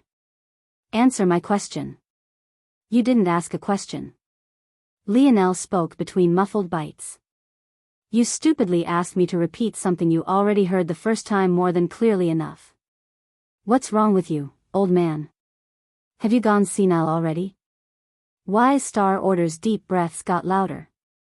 Lionel thought about making a lewd joke, but he eventually refrained. This old man really seemed like he might explode any time now. Visit. For a better user experience, alright. Fine. Where are these supposed 10 nodes of yours? The first is in my brainstem, 2 down my spine, 1 for each of my lungs, 1 in my stomach, 1 for the outflow of blood through my heart and 1 for the inflow. Finally, there's 1 in my left kidney, and my Scarlet Star Force innate node is in my right kidney. Wise Star Order fell into silence for a very long time, almost as though he had to go and confirm this for himself. Unfortunately, his perception was limited while stuck within the necklace, so he could only vaguely make out that Lionel was, indeed, telling the truth. But that only floored him all the more. Wise Star Order was a savant, so he had never had to form nodes of his own. Or, more accurately, he couldn't. This was the trade-off that came with being granted among the most powerful talent potentials in all of the universe. But that didn't mean he didn't have a strong fundamental understanding. Unlike other savants, Wise Star Order could take over bodies. As such, he had certain methods to circumvent his limitations as a savant. No body he had ever taken over had been in the third dimension, so he had never experienced it personally, but he knew exactly how important the foundation of nodes in the third dimension could become in the future. Why? Don't you think that's the perfect setup for nodes?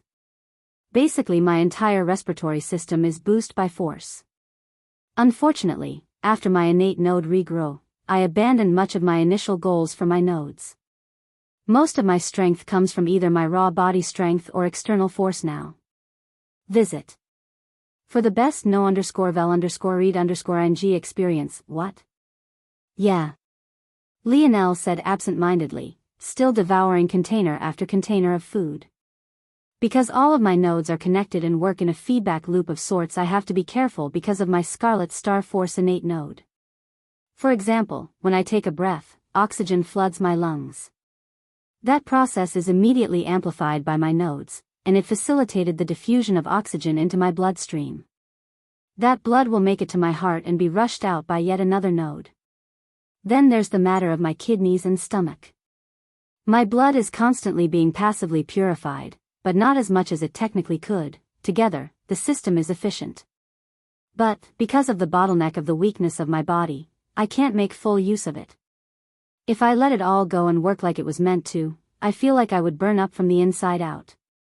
If I wasn't limited like this, I would have probably reached the peak of the snowy star owl lineage factor a long time ago. Wise Star Order found himself taking long breaths again. If he still had a heart and lungs, it would probably be leaping out of his throat right this moment. He really couldn't control himself any longer. If he heard one more nonsensical thing, he might completely explode. Let me get this straight. You formed 10 nodes capable of perfectly supplementing your Boda's strength in every way. But, because you were afraid of a node you were born with as a baby, you put it under lock and key and continued like nothing was wrong? Visit. For the best no_vel_read_ing experience, Lionel blinked, pondering for a moment as he swallowed a mouthful of rich soup. He wanted to describe it as liquid gold, but he was certain that gold wasn't anywhere near as appetizing. For a moment, he almost forgot to answer the question. Well, it's not exactly like that. It wasn't the innate node I was born with as a baby. It's like 100 times bigger than it was then, and I hadn't had it all my life. That thing's dangerous. I'm gonna kill him. I'm really gonna kill him.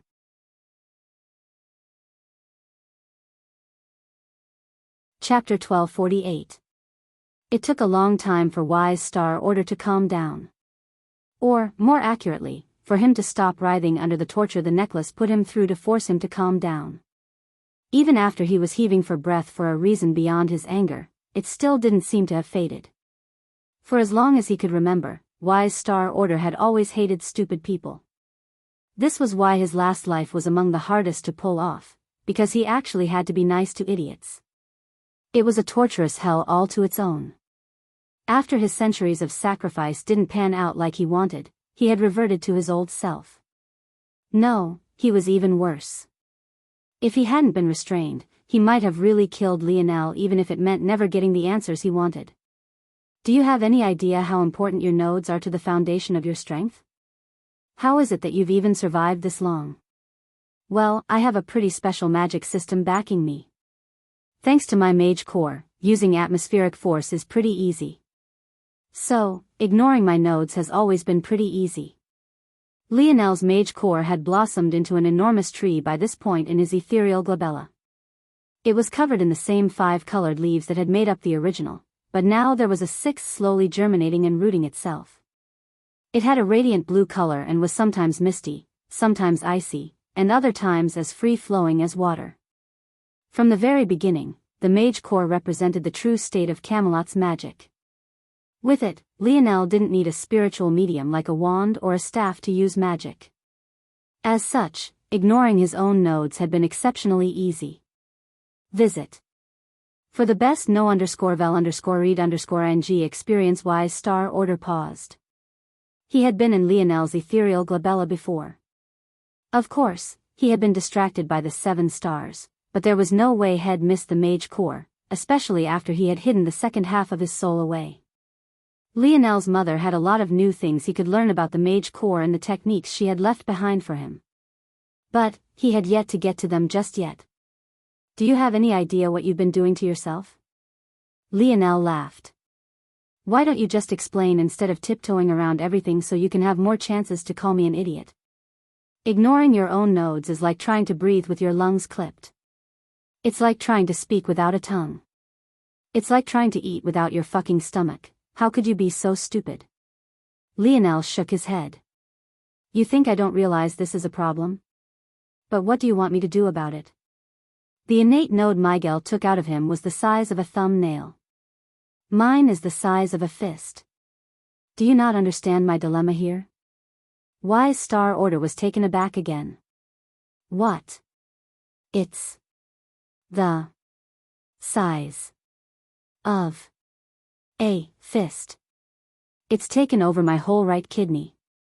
If I don't restrict my nodes, all of my blood would flow through it. If that happens, it'll literally burn from the inside out. You wouldn't even have a chance at taking over my body anymore at that point. Visit.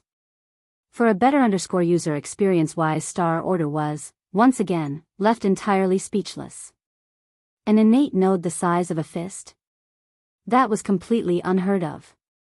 To put this matter into perspective, the fact Lionel had formed his regular nodes out of 100 cells already placed him at the pinnacle of geniuses.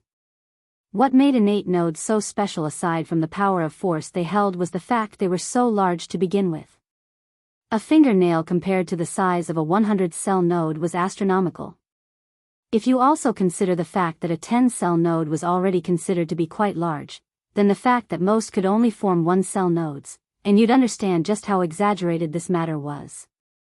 Wise Star Order couldn't even begin to wrap his head around what the hell a node the size of a fist represented. In fact, his head felt light and he didn't even want to argue anymore. Explain how you formed your 10 nodes to me. Lionel just gave Wise Star Order a casual explanation.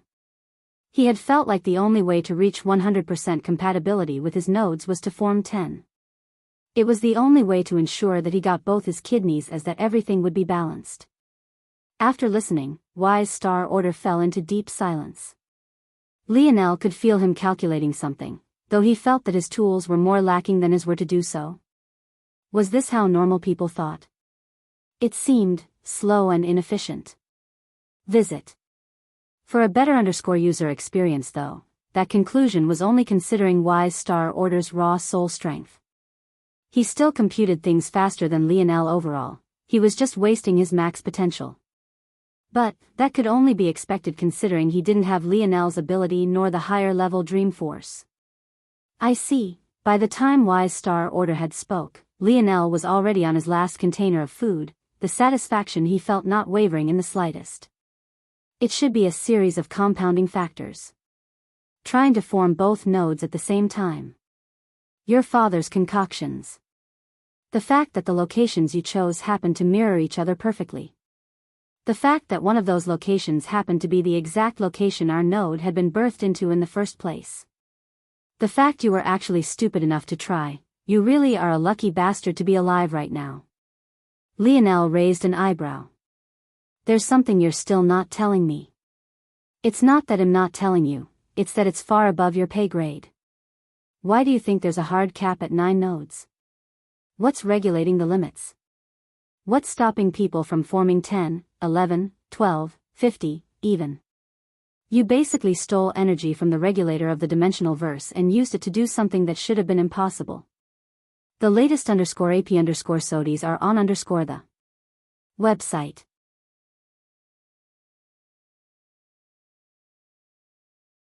Chapter 1249. Lionel placed down his final plate, his brows furrowing. Regulator? You're not a complete fool when you decide so. Think about it with that head of yours. When a weapon reaches the life grade, it becomes a holistic whole, fusing to become something of complete oneness and becoming a unique existence. Across cultures, there are countless philosophies that follow that sort of mantra. Lionel nodded. He could already think of one, and that was just Earth. The concept of 1 giving birth to 2, and 2 to 3, and 3 to 1. A cyclical beauty. It seemed that the life grade was very much like this philosophy. Since you know, then the answer is both simple and complex. What is the bigger example of oneness than the entire dimensional verse itself? Lionel froze. He didn't know if he was imagining it, but he felt as though a strong breeze had brushed against the back of his neck, sending a tingling sensation down his back. Wise Star Order frowned. He understood. The Luxnix ancestor hadn't expected this. Understanding this was both a blessing and a curse, and it was also the key to grasping the God path far beyond the first step at the 6th dimension. But the curse portion of this all weighed exceptionally heavy. It was all speculation and even Wise Star Order had only heard tidbits and rumors about it. For once, he had harmed Lionel without even trying to do so. He had genuinely not expected Lionel to grasp anything from the words he had just spoken. Visit. For a better user experience, the difference between understanding and truly understanding were two different concepts. It was like the difference between knowing that a car ran on gas and understanding how combustion engines worked. They couldn't be compared. The fact that Lionel understood what he meant with just a single sentence spoke volumes about the kind of level his mind worked at. Seems you screwed me this time, old bastard. You win another round. Wise Star Order's lip twitched. He understood to that depth as well. I really didn't even do it on purpose this time. How could I think a fool like you could have a little bit of intelligence? What Lionel had understood was complex and multi-layered, but he was fairly certain that his conclusion was correct. Everything is a matter of perspective. He thought to himself. A weapon is considered to be an object, but how many metals is it forged of? And could it even be considered independent of its creators? And even if it entered the life grade, would it really, truly, be one existence? What about its atoms? What about the parts of its atoms? The parts of those parts? Everything can be broken down into something smaller, technically. But that also means that the larger your scope and the broader your sight, the bigger your definition of oneness becomes. A city, a country, a planet, a star, a solar system, a galaxy. On a large enough scale, even a universe can be counted as one. In that case, if a universe is a perfectly closed system, wouldn't it too be in the life grade? Maybe it would be at a level within the life grade we can't fathom, but it would still be at that level regardless. In that case, could it too have its own personality? Lionel had concluded all of this in an instant, and that comprehension made him feel like he had been marked somehow. As though he was now being constantly monitored. It made his hairs stand on end. The latest _AP_SODIs are on the website. Swoosh. Bang. Lionel's body increased by a size before being squeezed back down, the definition of his muscles seeming to only grow. Tier 5, the 5th dimension should have been far slower than the 4th, and in Lionel's case, it technically was. After all, he had leapt through the 4th dimension in a single bound. But that was only because he had practiced metal body first, something it had taken Lionel months to years of effort to reach any sort of accomplishment in. But his pace through the 5th dimension felt blazing.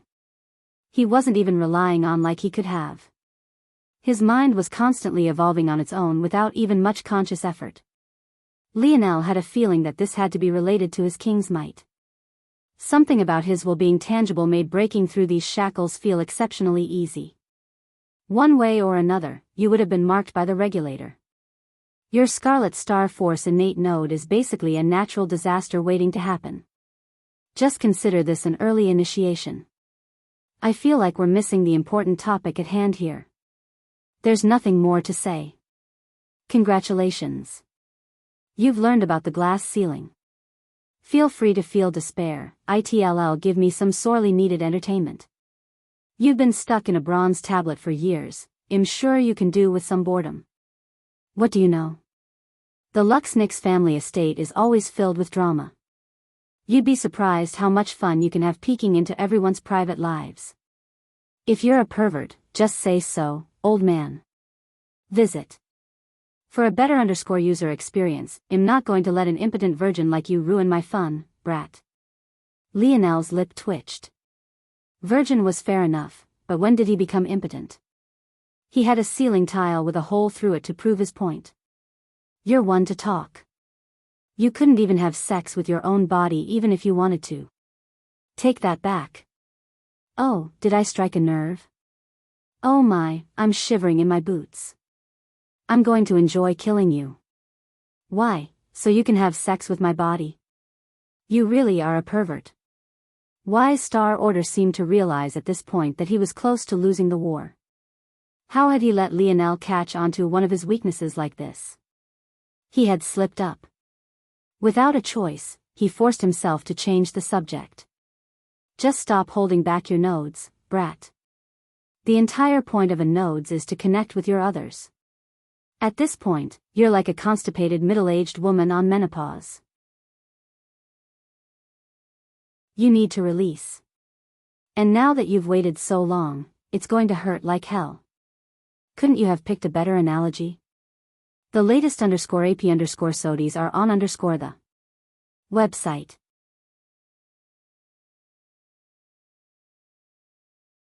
Chapter 1250. I need you to understand how horrible what you've done to your body is. Have you never held in a fart for too long? I don't understand how you don't feel uncomfortable all over. Plus, do you never sleep? How did you even manage to keep this up? Lionel frowned. He had never felt uncomfortable. Plus, even if he did, what was a little discomfort compared to being fried to ash by his own innate node? A part of him still somewhat believed that Wise Star Order was trying to trick him again. But, he deduced that that was unlikely. Also, it wasn't very difficult to manage this because he just set one of his minds to the task. You're pretty vulgar for an old man. Now that I think about it, I have 2 savants under my wing. You can train them. Wise Star Order had been too surprised today, so he had begun to think a measure before he spoke. Still, hearing that Lionel had 2 savants with him made him speechless again. Since when did his kind start to grow on trees? But, worst yet, what made Lionel think he could train them? He had his ability and they had their own. Plus, wasn't he afraid that Head used the savants to mess with him? The relationship between master and disciple was pretty special, and savants could either be much harder or much easier to manipulate than a normal human. He was playing a risky game here. What makes you think I can train them? Even if you don't have their abilities, I'm sure you have a deep understanding of what it means to grow powerful as a savant. Plus, you've seen a lot. What are their abilities? One has a spatial lock ability, the other has a defensive mirror ability. They both seem to be variations or mutations of known ability indexes, Vice with a spatial affinity ability index, and Candle with an energy shield ability index. Visit. For the best no_vel_read_ng experience. Lucky brats. Wise Star Order was jealous. If he had those abilities instead of his own, he would have been able to do great things. In the end, he shook his head. He wasn't naive enough to believe that was true. If he had been born with another ability, not only would he have lost his long lifespan, but he might not have been able to keep his abilities a secret. By then, he would have become a weapon of war for the Luxniks like so many other savants before him. Alright, I'll guide them. But don't blame me when they become more loyal to me than you. Lionel chuckled. What choice did he have? He was completely unequipped to care for savants, and the actions of his grandfather, though a risk mitigation measure, had made them only more unpredictable. Wise Star Order definitely wasn't normal, and he had his quirks. But, he still functioned within realms of reasons to certain predictable limits. He was on a spectrum, but it wasn't to the point Lionel couldn't understand him. Vice and Candle, however, were completely anti-social and couldn't properly interact with the world. They needed a mentor like Wise Star Order if they would be Lionel's guards in the future. Plus, what other option was there? At least he had a modicum of control over Wise Star Order. If he handed them to some teacher with unknown motives at the Void Palace, who knew what could happen? Lionel stood, arranging the containers. After he was done, he thought for a moment before pulling out a large basin 3/4 the height of a normal man. Then, he filled it up with cleansing waters. Visit. For the best no_vel_read_ng experience, he thought that he should at least do this here and like this. If he was really going to die, then hopefully his mom and grandmother would be able to stabilize the situation. If he was within the segmented cube, who knew what might happen? That. Don't tell me, I've heard the spiel already. Just rip the band-aid off now. I use this water to flush my toilets. Good. Good. Now focus, I'm trying not to die here. Lionel threw his boxers to one side and hopped in, a cool and refreshing feeling hitting him from head to toe. Even after so long, 6-dimensional cleansing waters would never not feel soothing to an extreme. I need a new word for you. Idiot and fool doesn't seem to cut it. You have this kind of treasure and you don't even know how to use it. How are you supposed to use cleansing water properly if you've sealed off your nodes? It's through them you're supposed to take in the greatest benefits. Why are you using it like normal water? Wise Star Order had reached the point of shedding tears. He truly couldn't take it anymore. Lionel stopped listening to the old man. He had only brought out cleansing waters because they had an exceptionally high boiling point, and its specific heat made regular water look like a highly conductive metal. No need to overthink it. Just relax. Lionel slowly released control over his nodes, allowing force to flow through them naturally. He began very slowly, only going bit by bit. Even if this was the natural state of things, after so long doing things the wrong way, he didn't think that letting it go all at once would be a good thing. But then, the pain came. Visit. For a better user experience, a heart-tearing bloating began to push out from within him. Lionel grit his teeth, his skin beginning to glow a fierce red. But, just as that was happening, as though a sieve had been connected to the inside of his body, Lionel suddenly felt the cleansing waters around him drill into his pores and enter him. His mind was suddenly on full alert, but the feeling felt so good that his inhibitions seemed to all be released at once, an involuntary moan leaving his lips. Somehow, with timing blessed by the gods, the door to Lionel's penthouse suite opened at that moment. Lionel's and Aina's eyes met across space, but the former's face was still contorted with pleasure. With most of his body being submerged underwater, making it difficult to see much of anything outside the strong outline of his collarbone and upper chest, the situation was simply impossible to explain. Aina blinked and smiled lightly. Without a word, she went to the table and scooped up all of the containers into her arms. Her steps were elegant and unhurried, a radiant beauty beyond words exuding from her. Just the delicate fragrance she released alone was more enticing than even she could imagine. Her appearance only made it harder for Lionel to control how the cleansing waters were making him feel.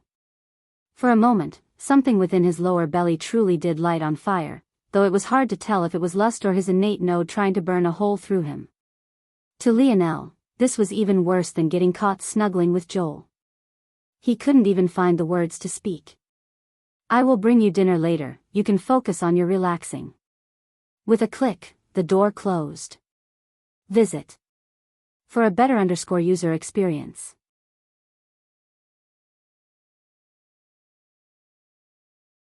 Chapter 1251. Wise Star Order was really his unlucky star. Lionel rarely experienced embarrassment in his life, and he definitely didn't feel it to a deep degree even when he did. But, now, this was already twice in just a few days he had. There was no coincidence, he blamed the old bastard.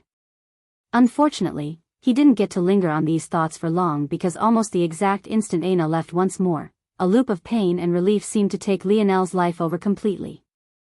In the third dimension one formed their nodes, and the fourth not only did you strengthen the body, but you also forged nodal pathways. After the initial third dimension, there were only the bare-bone connections between your 9 nodes, so it was up to the individual to complete what was essentially a new organ system. Lionel had, of course, done this long ago. He had spent many months in the dimensional cleanse trial world and had taken the time to finish there. But those new pathways had never been used at all. The good news was that as Lionel's body grew stronger, so did they. The bad news was that the sudden and novel feeling sent his body into a state of shock that was hard to recover from. When the pain reached its peak, the cleansing waters would cease to take action and Lionel would find himself on cloud 9, only for the pain to cycle back again. It was almost like having a pulsing migraine that tricked you into believing that it was gone every few minutes, only for it to come back the moment you shifted your head the slightest bit. All this time, Wise Star Order had completely tuned Lionel out. Even now, he was in a state of shock. Stealing energy from the regulator. They always theorized that this was the only way past the glass ceiling, but no one had ever succeeded. It really took a brat who didn't know the word fear to do it. How many geniuses are rolling in their graves right now? Visit. For a better user experience, Wise Star Order knew Lionel had done it completely by accident. Or had he? His father, Wise Star Order's gaze narrowed. Was it really luck? He had never heard of someone being able to regrow an innate node. From the very beginning, an innate node wasn't something normal people should have. This was why a birth was followed by a phenomena. If Lionel's father wasn't as powerful as he was, Lionel would have been smited the moment he was born. Innate nodes were already at the limit of the regulator's tolerance, and that was especially so for Scarlet Star Force in specific. So the question was, how the hell could you regrow such a thing? There's one more variable in all of this that I didn't consider. I dismissed it because he called it something as ridiculous as a vomit brew, but what if the trigger for this wasn't his stupidity, but rather his father's genius? Regrowing an innate node should be impossible. But, if I had to speculate about one thing that would be capable of doing so, it would be the energy of the regulator. The latest _AP_SODIs are on the website. Wise Star Order's mind spun. He was a man who had seen so much of the world and yet he still had fear for Lionel's father. After all the crap he had spoken about how weak the human domain was, he still felt this way. Lionel was simply unaware of the kind of man his father really was, and what it was that he represented. As the hours waned, Lionel's labored breathing didn't seem to slow. True to her word, Aina did return with dinner as dusk approached, but when she saw Lionel still unmoving, her brows furrowed lightly. By this point, the basin which had once been filled with clear water was now filled with a thick, violet liquid that gave off a foul smell that had ruined the ambience of the entire room. Aina was instantly able to tell that it was impurities and waste. But, that should have been completely black. This dark purple didn't make sense. But then it hit her. Blood. Lionel had actually bled to the point of turning the entire basin of water from a pitch black to a dark violet. She had no idea what he was doing, but a tinge of worry couldn't help but flicker in her eyes. Aina used her blood force affinity to form Lionel's blood into a vessel to shuttle the water and impurities out. It was only at that point that she noticed that Lionel had actually been using cleansing waters, something that only left her more baffled. Cleansing waters were among the purest substances in all of existence. Even when her curse was acting up, it had evaporated in these waters as though it had never been there. Logically, with the self-cleaning ability of cleansing waters, something like what was happening now shouldn't have been possible. The latest _AP_SODIs are on the website. Still, Aina didn't stall. She found the segmented cube to the side and filled the basin with cleansing waters once more. After another look toward Lionel, she left silently. Maybe she didn't even realize how unbothered and unfazed she had been by his naked body. What neither Aina nor Lionel knew at this point was that Wise Star Order was truly speechless by this point. He could hardly wrap his head around just how lucky this body was. He should have known that stealing energy from the regulator wasn't so simple. It seemed that there had indeed been ill effects. However, because Lionel made the choice to seal his nodes away, it had never taken deep root. That foul energy that was able to make even cleansing waters murky was known as anarchic force. Though it had a name that could be considered quite interesting, it was nothing but a death sentence. Anarchic force didn't follow the laws of the universe as it should. It was considered to be the throwaway force of the universe, the force that had no use other than to take up space, stir chaos, and act as a leech. In the simplest terms possible, it was unusable energy and it was a cancer. All force tended toward anarchic force, and there were even theories that once all force had reached this state, the universe itself would die.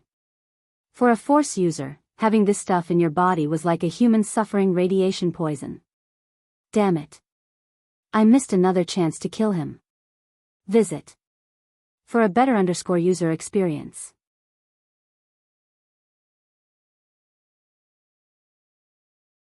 Chapter 1252. It took Lionel several days before he could feel something outside a perpetual cycle of pain. Even the soothing effect of his cleansing water only made the torture worse because it continued to remind him of what it felt like to not experience heartrending pain day in and day out. When it finally came to a stop, Lionel's body felt so weak that he directly fell asleep again, unable to move. He didn't know that he had another close shave with death, nor did he know about anarchic force. All he knew was that he needed sleep. And hopefully food when he woke up. Lionel didn't feel particularly good when his eyes finally opened once more. It felt like a cross between him having slept for too long and yet somehow not enough. His head was foggy and his body felt as though it had been put through hours of torture. Though that was exactly what had happened. I feel like crap. Lionel shook his head, his eyes taking much longer to adjust to the light than it should have.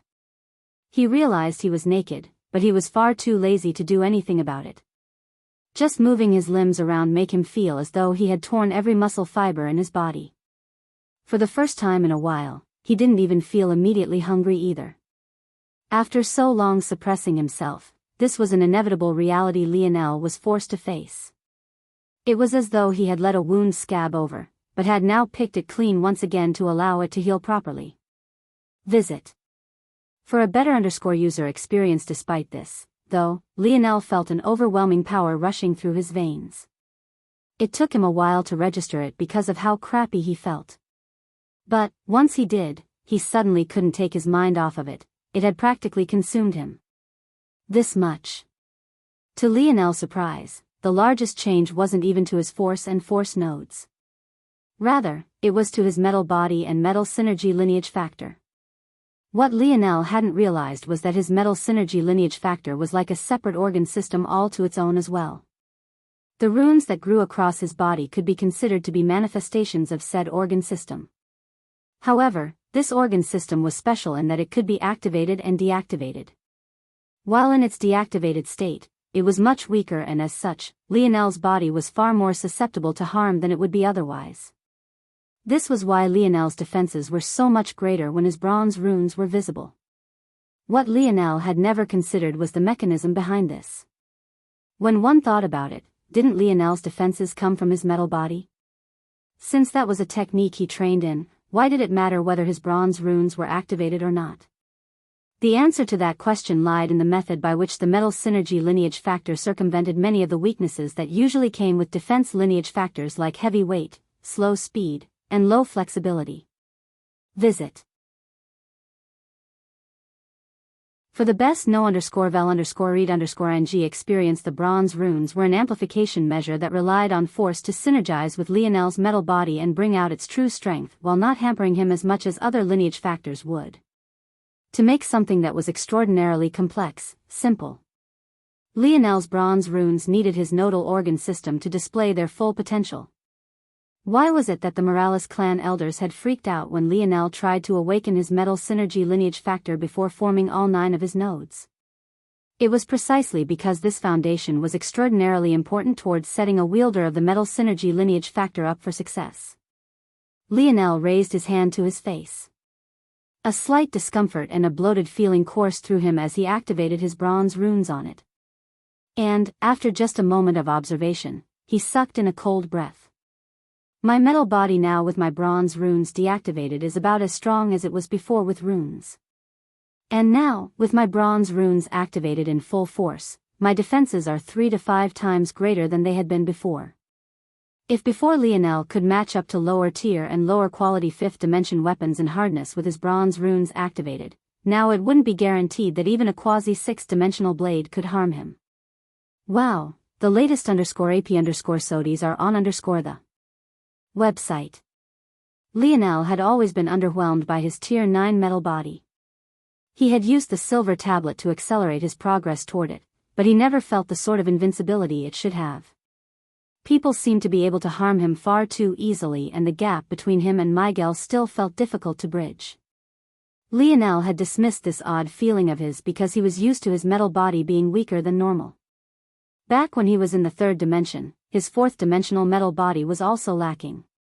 So, he had just assumed that it was because his dimension tier was lagging behind it once again. He didn't realize until now that he was shooting himself in the foot. The metal synergy lineage factor in conjunction with the technique represented the strongest defensive lineage factor in the whole of the human domain. There was no other that came even close. The Morales were untouchable in this aspect. With a tier 9 metal body and his bronze runes activated, considering the fact Lionel had opened all 9 nested doorways of the 5th dimension, harming him should have been an extraordinarily difficult task. To explain things as simply as possible. To the current Lionel, unless you could display 6th-dimensional strength, you should forget about leaving even the slightest mark on his skin so long as his bronze runes were activated. It was as simple as that. Lionel tried to take a deep breath, but his heart and lungs protested almost immediately. He settled for more shallow breathing, his eyes looking toward empty space. Somehow, this only felt like the tip of the iceberg. Just what else had he missed out on? Just 2 today, everyone, sprints away. The latest _AP_SODIs are on the website.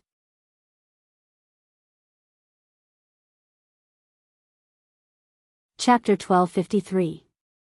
The next change Lionel felt was to his brain activity. Lionel's intelligence was always a fairly unique thing and didn't exactly work like everyone else's did. According to Lionel's father, Lionel's ability had awoken long before everyone else of Earth. This was because Lionel had been born on planet Luxnix and not Earth like his mother had been. For his own reasons, Velasco had sealed Lionel away, restricting him from accessing his ability too soon. This was exactly why the force distribution during the awakening had only left such a small sliver for Lionel. He didn't need to be given his ability as he already had it. However, even sealed, Lionel's intelligence had still been beyond most.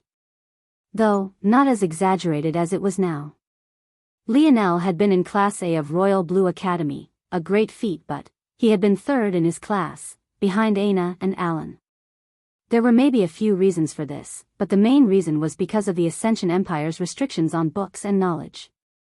Lionel wasn't allowed to return with his books home as he lived on a paradise island, and as such, he didn't get nearly as much time to study as others who lived on campus. But, even with this being true, the reality was that things just didn't click as easily for Lionel then as they did now. He was always lacking in something, and that was greatly related to his ability. The latest _AP_SODIs are on the website. In the dimensional verse, there could be considered to be two roots of intelligence. The first was the soul and the second was the brain. The two interacted with one another through the ethereal glabella, which could also be considered to be part of the brain, as it was located in the prefrontal cortex of human anatomy. Due to his father, Lionel had lost his connection with his ethereal glabella. As such, he was left with just his brain, leaving him on the same playing field as everyone else. Or so it seemed. The main issue here is that Lionel's brain was fundamentally different from the brains of everyone else on Earth.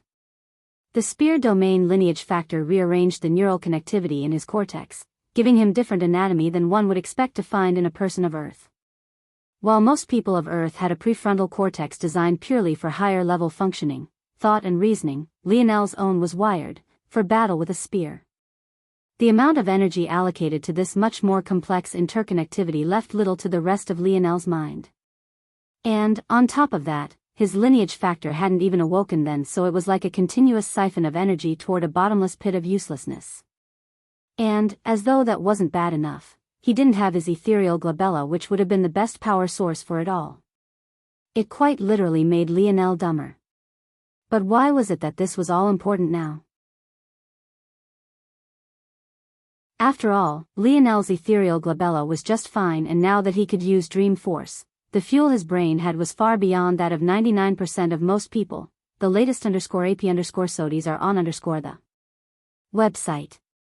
The important thing to consider here is that the brain and the soul had a dependency on one another. Neither was more important than the other. Lionel just so happened to have had a force node in his brain stem that had been muted all this time, only for it to suddenly be flooded with energy. It was at that moment that Lionel realized his groggy mind wasn't only because of all the pain he had experienced. He quite literally had a concussion right now, and quite a severe one at that. Using his brain stem as a root, while within the fourth dimension, Lionel had taken advantage to route countless nodal pathways through his brain, and now they were all swollen and made his head feel as though it might explode at any moment. And yet, Lionel felt that his mind was on a completely different level than it had ever been. Without even checking, Lionel felt that his number of split minds had increased tenfold. From 10 million, he could control over 100 million now, and he wasn't even sure if that was the limit or an artificial cap he didn't dare to blow by because this migraine was hunting after his life. The largest change other than this was in Lionel's control ability. It had to be remembered that Tier 4 of Lionel's ability index was control. This tier represented a perfect control over one's body, far greater than most could exhibit. This was the tier Lionel's dream sense technique came from, allowing him to dull his senses to mute pain or maximize his sleep by spreading it across numerous minds. Visit. For the best no_vel_read_ng experience right this moment, Lionel felt that his control tier had taken an enormous step forward. Even with the foggy state of his mind, he felt he could accelerate and decelerate his heart on a whim. He could quicken his digestion by diverting energy toward it. He even felt that he could grasp signals his neurons were firing toward his mind before they even made it to his brain. It was as though his entire body had become a hive mind. And, if Lionel's deductions were correct, once the swelling of his brain went down and he could finally think clearly again, he might even be able to reach down a cellular level. He didn't think it would be easy, and it would definitely require large amounts of focus and energy, but if he could pull that off, the possibilities were endless. He would be able to direct his passive healing factor towards specific regions to accelerate cell regrowth even faster. He might be able to take control of his stem cells to regrow limbs or circumvent injuries his healing factor alone wouldn't be able to handle.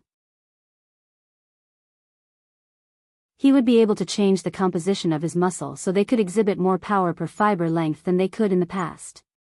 And, the largest elephant in the room, he might truly be able to reach a point where he could improve and modify his lineage factors. Of course, Lionel had learned how naive he was to even think of doing so in the past. But, this really did open up that door once again.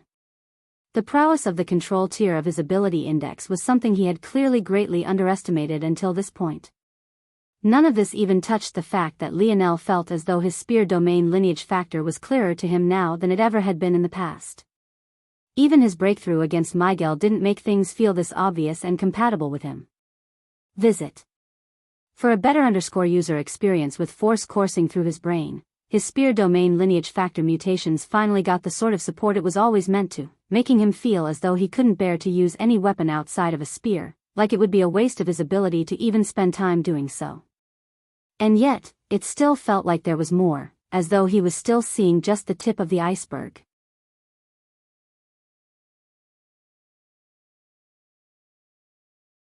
Chapter 1254. With the distribution of his nodes, Lionel realized that the control he had over his body was amplified many times over. If he wanted to control his digestion, he had a node there that could be used.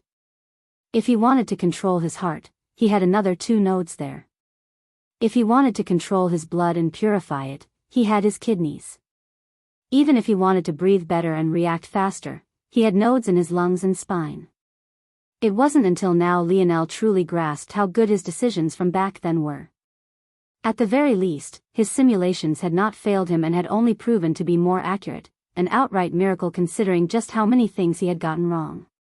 The only shame here was that even Lionel's passive healing factor was taking forever to bring him back up to speed and he didn't even have the energy to move. He couldn't even enjoy his improvements. It just felt like his body was collapsing. He knew he needed food, but he couldn't even stand right now, let alone eat. Plus, he wasn't sure if his stomach could even handle a high dose of food right now because it was among the places in his body that he had flooded with nodal pathways.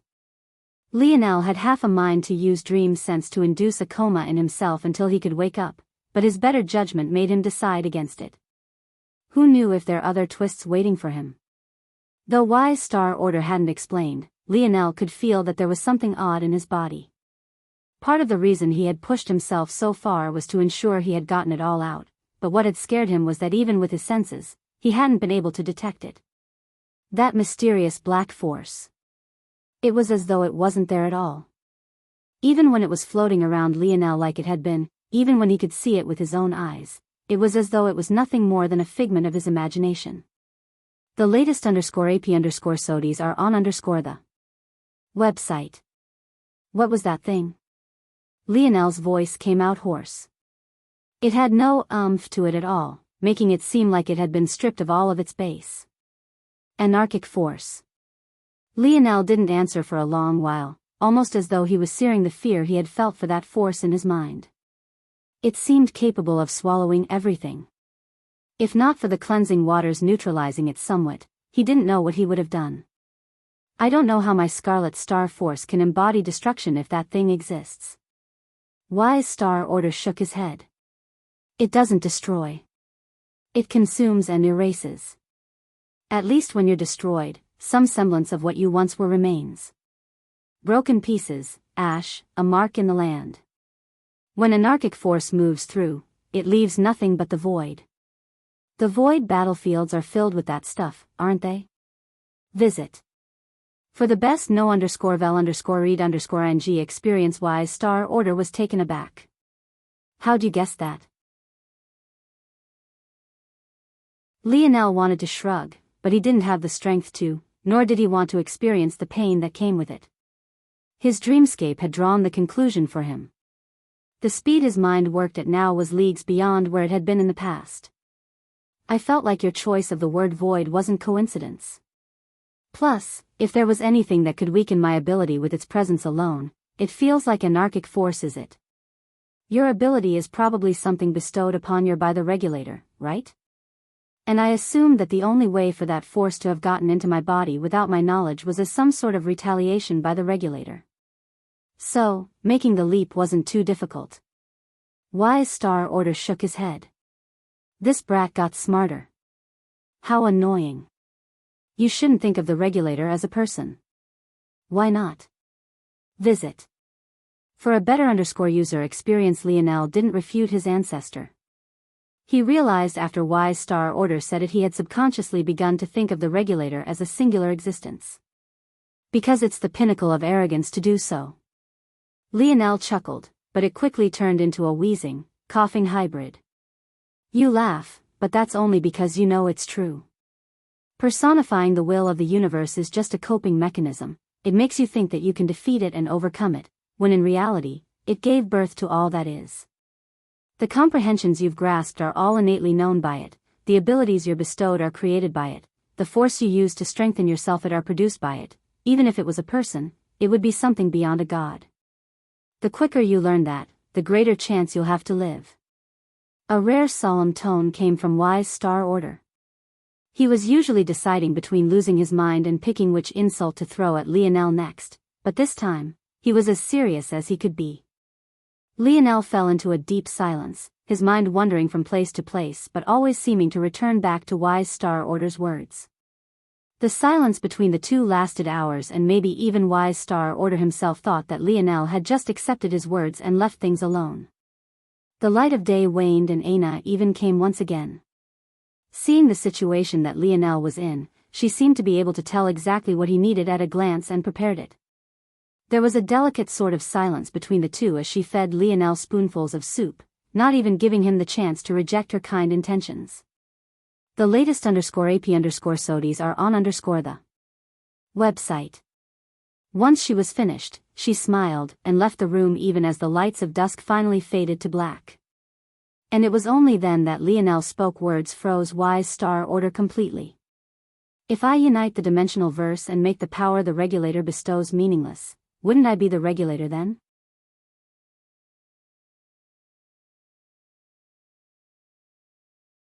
Chapter 1255. Wise Star Order finally realized this kid was insane. This was why the distinguishment between whether Lionel understood, or if he truly understood, was so important. Wise Star Order was certain that it was the latter. Lionel knew exactly what he was facing, and even took as much as half a day to think about it, and those were the first words he had said. He was a madman. It's the Scarlet Star Force innate node, it has to be. Only someone born with that thing could be so clinically insane. I might not even get a chance to live out the rest of my life in peace. This kid is going to be the death of me. Lionel fell asleep not long after he spoke those words, leaving Wise Star Order to wallow in his own sorrow. The days continued to pass and Lionel felt a bit better day by day. He had no idea that their return to Void Palace had been delayed because of him. Once again, his mother put her son first and ignored everything else. While this would be fine for the selection, the return to Void Palace was a bit more complex. It was suffice to say that there'd be quite a few unsatisfied people when the time came. But the current Lionel was still oblivious to the coming danger. Regardless, Alienor would never allow Lionel to go out and fight in such a state. Even if it took a year, they could wait until her son was ready. The latest _AP_SODIES are on the website. Alright, old bastard. Don't you think it's about time you told me what you've been hiding about the bronze tablet? Wise Star Order snorted. What makes you think I've hidden anything? I'm sure you have. You had to play the part of helpless elder. It was a bad choice if you asked me. If you gave me knowledge beyond the scope of the bronze tablet, I would have been more inclined to believe you.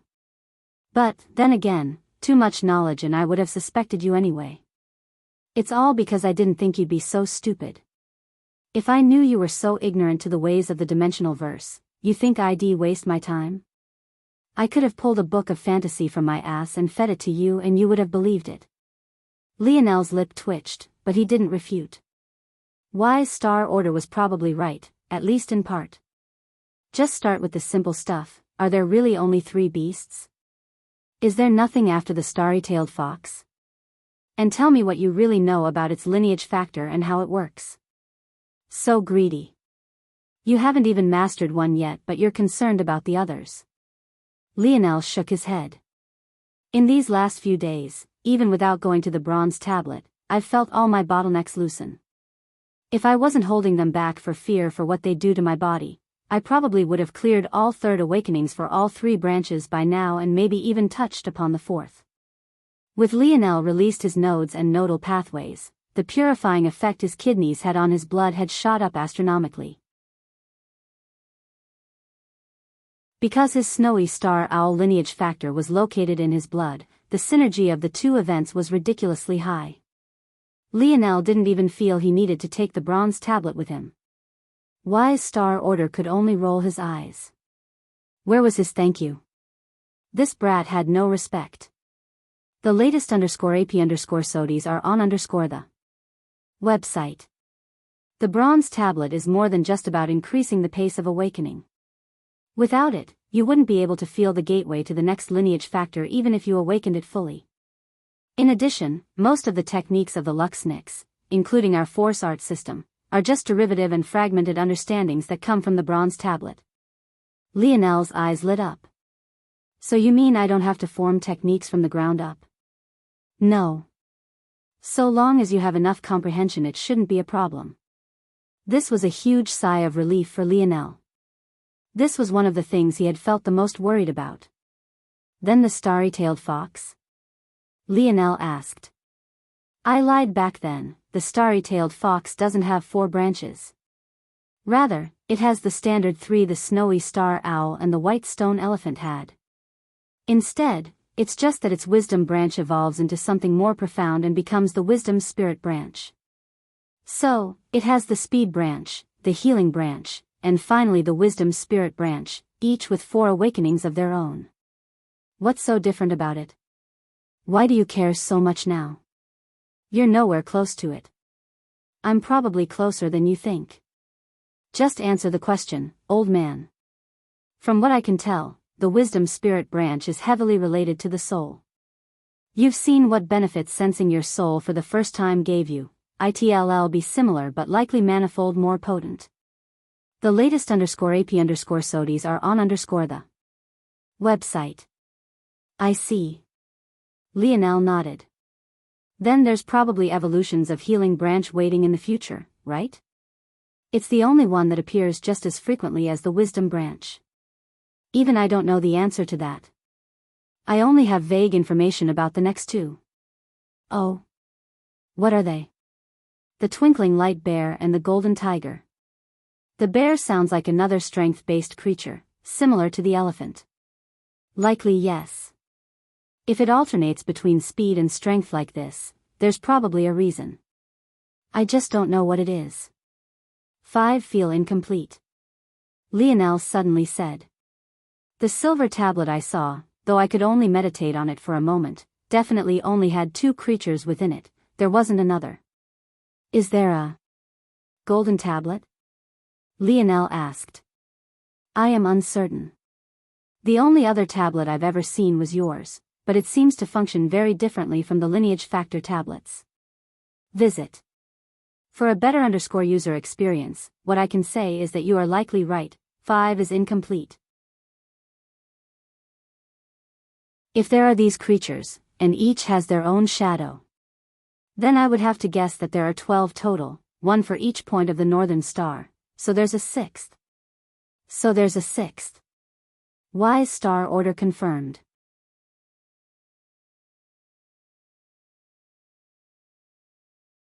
Chapter 1256. Lionel wasn't too surprised by this. Quite frankly, whether there were 5 or 6 hardly mattered to him. The only reason a 6th would be an intriguing prospect if its power was truly beyond that of the golden tiger. According to Wise Star Order, the starry-tailed fox was already considered to be at the pinnacle of 7th dimension. What about this golden tiger? And what about this mysterious 7th beast? Lionel was definitely intrigued. What dimensional level were they at? It's a similar pattern. The twinkling light bear was 8th dimensional. The golden tiger was most definitely pinnacle of the 8th dimension. As for the other details, I'm not sure. You found this in the domain of the spirituals? Wise Star Order laughed. Brat, in other domains, humans unlucky enough to be there are treated no differently from slaves. A lot of time, they quite literally are a slave class.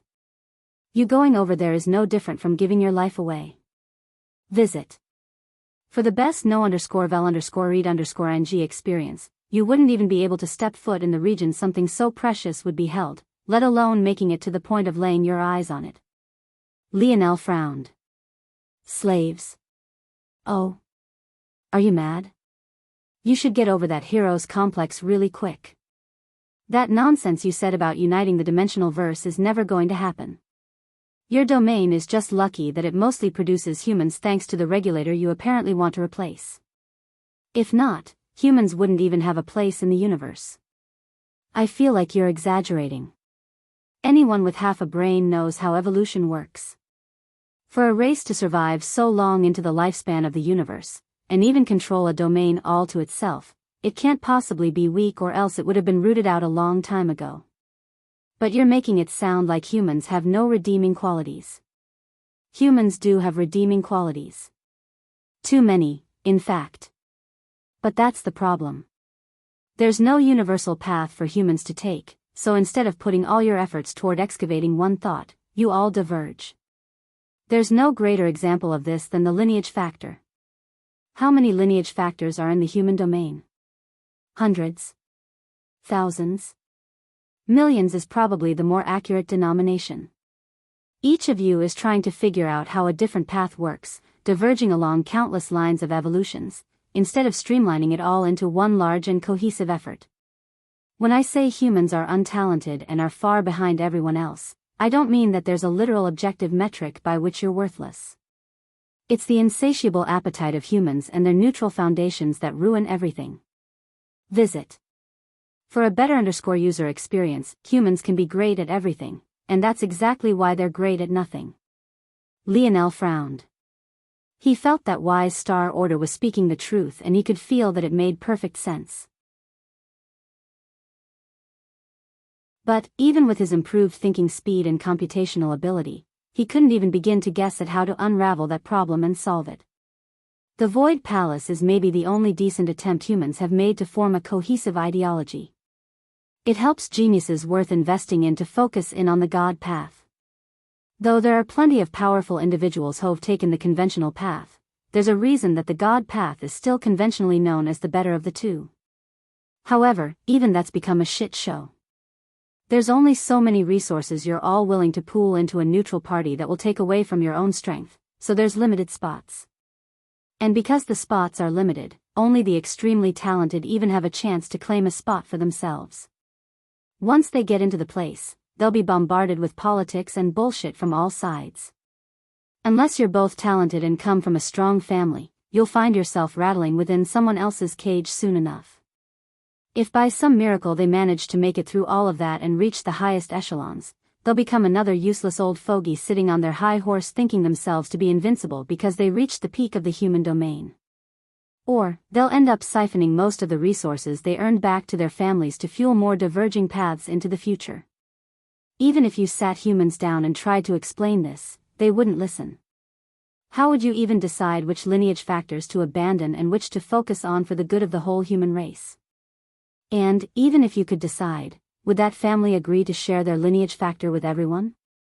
Why should they share? If their lineage factor was the best, shouldn't you all just submit? Visit. For a better user experience, Wise Star Order seemed to be very passionate about this matter, to the point it even brought a smile to Lionel's face.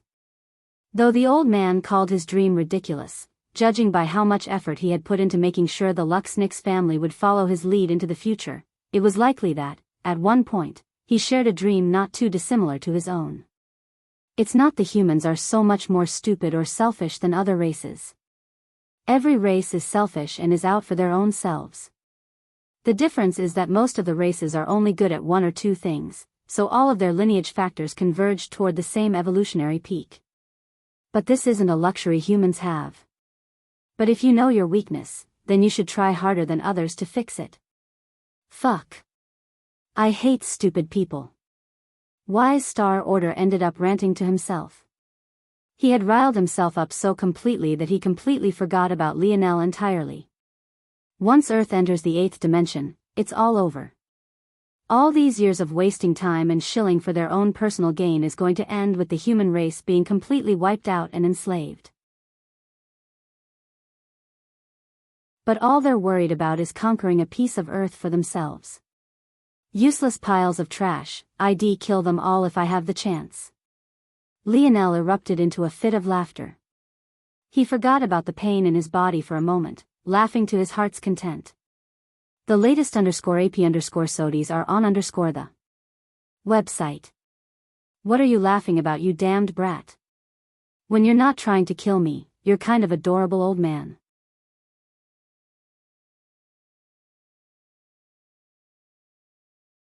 Chapter 1257. The click of Lionel's hotel room door sounded as it closed once more. Anna's lingering fragrance still hung by his bedside. He had already lost count of the number of times she had fed him over these last few weeks. Though he was baffled that it was taking him this long to heal, he was even more baffled by her persistence. The two hadn't even exchanged a single word in all this time. She didn't try to speak with him about anything, and it felt as though she had said all the words she wanted to say that day. She wasn't asking for anything, so Lionel didn't even have something to reject. And he was stuck in bed like this and hardly had the strength to lift a single finger, and clearly his mother and grandmother had some sort of tacit understanding to avoid this room at all costs. It should have been them nursing him back to health, but here he was in this awkward situation. His advancement in brain power seemed to be no help solving. Why haven't you fucked her already? What a waste of heaven's treasures. Lionel choked on air, some of his saliva going down the wrong pipe. This old man only ever spoke when he initiated conversation. This was the first time he had spoken of his own accord, and it completely disrupted Lionel's flow of thoughts, and he actually decided to say something like that. Lionel didn't even participate in these sorts of conversations with his brothers. Though James had quite the vulgar mouth and never held back when explaining the dirty deeds he got up to, James and he had always had a tacit understanding that Anna was a taboo. Lionel had never tolerated anyone sexualizing the woman he had once loved more than he could describe in words. Once. The latest _AP_SODIes are on the website. Lionel winced, his migraine coming back due to his sudden jolt and coughing spree. Can't you act your age for once? You're just a soul, why do you even have a libido? What do you know, brat? The greatest intimacy you can have is with the soul. Sex with fleshly bodies pales in comparison to the sex I've had with some spirituals' beauties. Your scope is too limited. As if they would have sex with human trash like you. Lionel chortled. Wet dreams don't count no matter how vivid they are, old man. Die. All I'm saying is that you're missing out. A domain would probably only have a handful of seedlings like her. Every generation would be capped at 3 or 4 at best. Oh. Is she that talented? What talent? I'm talking about beauty, damn it. Lionel was speechless. Was this really a man who had lived for thousands of years? Where was the maturity? Where was the level-headedness? Visit. For the best no_vel_read_ing experience, I really don't know what to say. Don't say anything, just do. Actually, you don't have to do anything, just lie there. She'll probably be willing to do everything. I don't know how an idiot like you could get so lucky, but I'm going to have an aneurysm if you let her walk in here without saying anything again. You don't even have to marry her, just claim the land as yours. What's wrong with you, are you even a man? Lionel felt a headache coming on. He made a mental note that if he ever was with a woman in the future, he would definitely throw this old man somewhere under lock and key. This old pervert would definitely watch if he had the chance. I'm ignoring you. What do you know? It makes sense for a man like your dad to gain your mother, but what are you exactly? You need to claim her while she hasn't seen the rest of the world yet. Lionel coughed. Why do you keep talking about my dad like you're in love with him? There's nothing good about that old prankster. If Lionel could see wise Star Order's face right now, it would be bright red. It seemed he had struck another nerve, but his head was throbbing too much to notice. Stop changing the subject, I am being serious. How are you going to lay claim to the dimensional verse if you don't have a woman of that caliber by your side? The latest _AP_SODIes are on the website. Lionel really wanted to roll his eyes, but just opening their lids flooded him with too much sunlight. And there wasn't much of a point if they were closed to begin with. First this old man called his dream ridiculous, now he was talking about something completely unrelated to it. You're just saying stuff now. Go back to calling me an idiot. Wise Star Order shook his head. He had been mostly joking around in the beginning, but seeing that Lionel was really so ignorant about these matters, he became more serious. It seems you're still too immature, brat.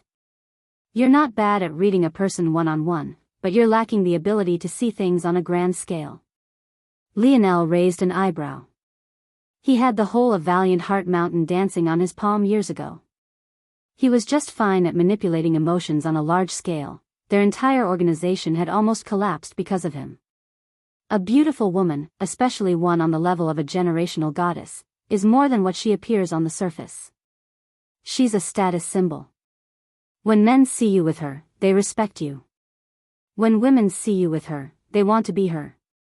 There's no empire created in history that wasn't built off the back of a royal family. The people won't have trust in the empire unless it has a lineage and a future generation. You can't build anything on that scale by yourself. You'd be naive to think that you could. Visit. For the best no_vel_read_ng experience. Lionel blinked. The old man did have a point, but that was only something to worry about after the empire was actually built. Plus, are you sure about that?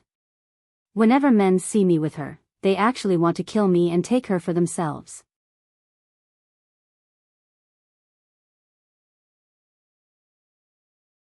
Chapter 1258. Lionel laughed to himself when he had this thought. It really wasn't much of an exaggeration, actually. In fact, it was entirely true. He hadn't spent long with this version of Aina by his side. Not long after he had cured her curse back to a level she could manage herself, they entered the Valiant Zone and found themselves separated. Then, after they got out, they were thrust into the situation with the other organizations, and the rest went about as poorly as one could imagine. But, even in that short time, Lionel realized that Aina was always the center of attention when he was around without even trying. That was just the way the world worked, unfortunately. It was a sort of double-edged sword for both men and women. On one side, there were men who, no matter how handsome they were, had to find their worth in either their personal strength or their wealth. In most cases, a woman wouldn't choose a man purely based on looks in a world like the dimensional verse where your death could be lingering around the next corner. Lionel himself was fairly handsome.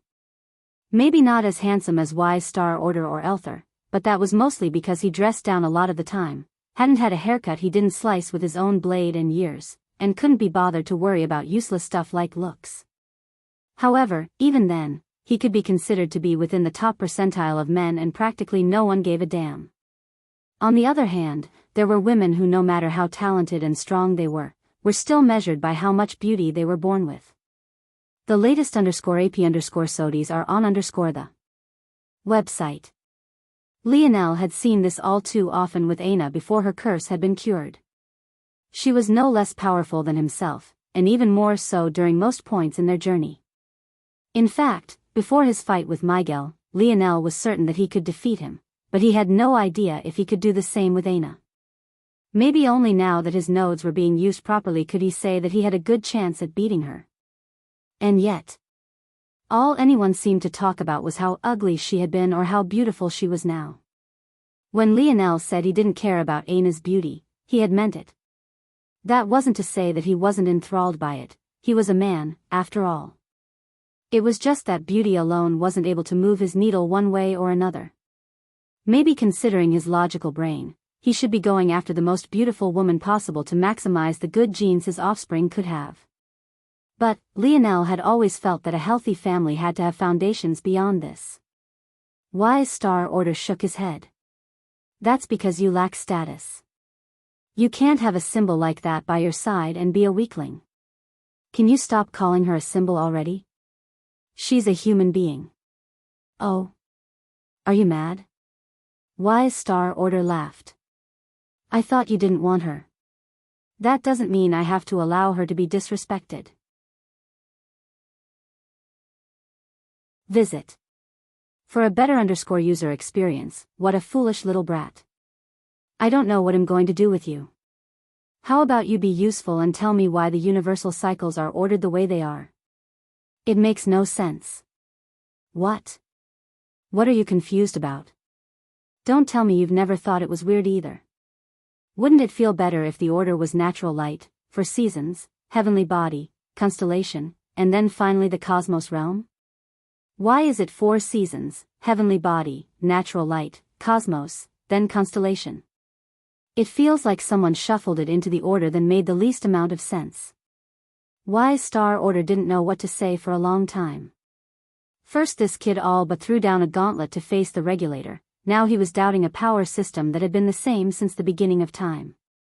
Did he think that things could just be like this by accident? It was like Lionel went out of his way to make him think that he was crazy. Day after day of this stuff. He might as well go back to being tortured by Lionel's Scarlet Star Force because the shaving down of his lifespan was about the same anyway. The names of the universal cycles don't just represent the complexity of the event itself, they represent the inherent importance of the events as well. The latest _AP_SODIs are on the website. You seem to think that the night, day, dusk and dawn are lesser than spring, summer, winter and fall. But, is that true? Night, day, dusk and dawn are constants, or relative constants. No matter what world you're on, they will appear in some form. However, how many places can you think of where only a single season is experienced? There are many places where a shift between summer and winter has no meaning whatsoever. Are the 4 seasons still beyond the cycle of light then? Lionel's brow furrowed, not answering immediately. But aren't there places where there's only day as well? If I go to the North Pole of Earth, the sun rarely sets. It can go months without experiencing night. And then there's planet Luxnix. Isn't it always day here too? This 3-planet rotation is an artificial construct, it isn't part of nature's will. It's just a representation of 3 greedy families who didn't want to allow any of the others to have a leg up. Lionel's brows shot up. You can move planets?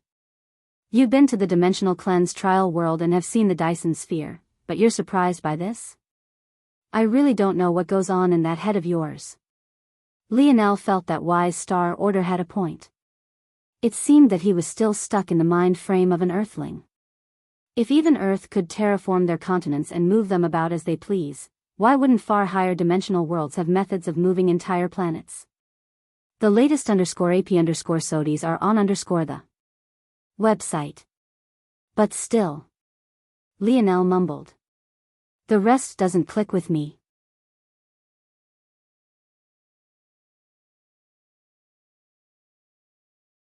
Chapter 1259. For example, even if I accept that you're right about night, day, dusk and dawn, what about the others? Why would natural light be deemed as above heavenly bodies? And why would a constellation be beyond a cosmos? Are you doubting me? If I can give you an explanation for one of them, what makes you think I don't have explanations for the others? Much like the 4 seasons, heavenly bodies come in a lot of shapes and forms. There is nothing inherently special about them. Technically, the only difference between an asteroid, a moon, a planet and a star is in their mass. They all have the same beginnings, give or take a few differences. The heavenly bodies you're in awe of are an extraordinarily small portion of them. Most are useless hunks of rock with nothing special about them in the slightest. The fact their name is so grandiose and fantastical is almost a slap in the face of things that would truly be worthy of such names. Even a step further, just how easy is it to bend so-called heavenly bodies to your own whim? Your people of Earth could already terraform your planet and your moon, you could already excavate asteroids and strip them of their resources. And, though you couldn't form Dyson spheres of your own yet, you've seen for yourself how possible such a thing is. There's nothing more special about it than natural light. Lionel's brow furrowed.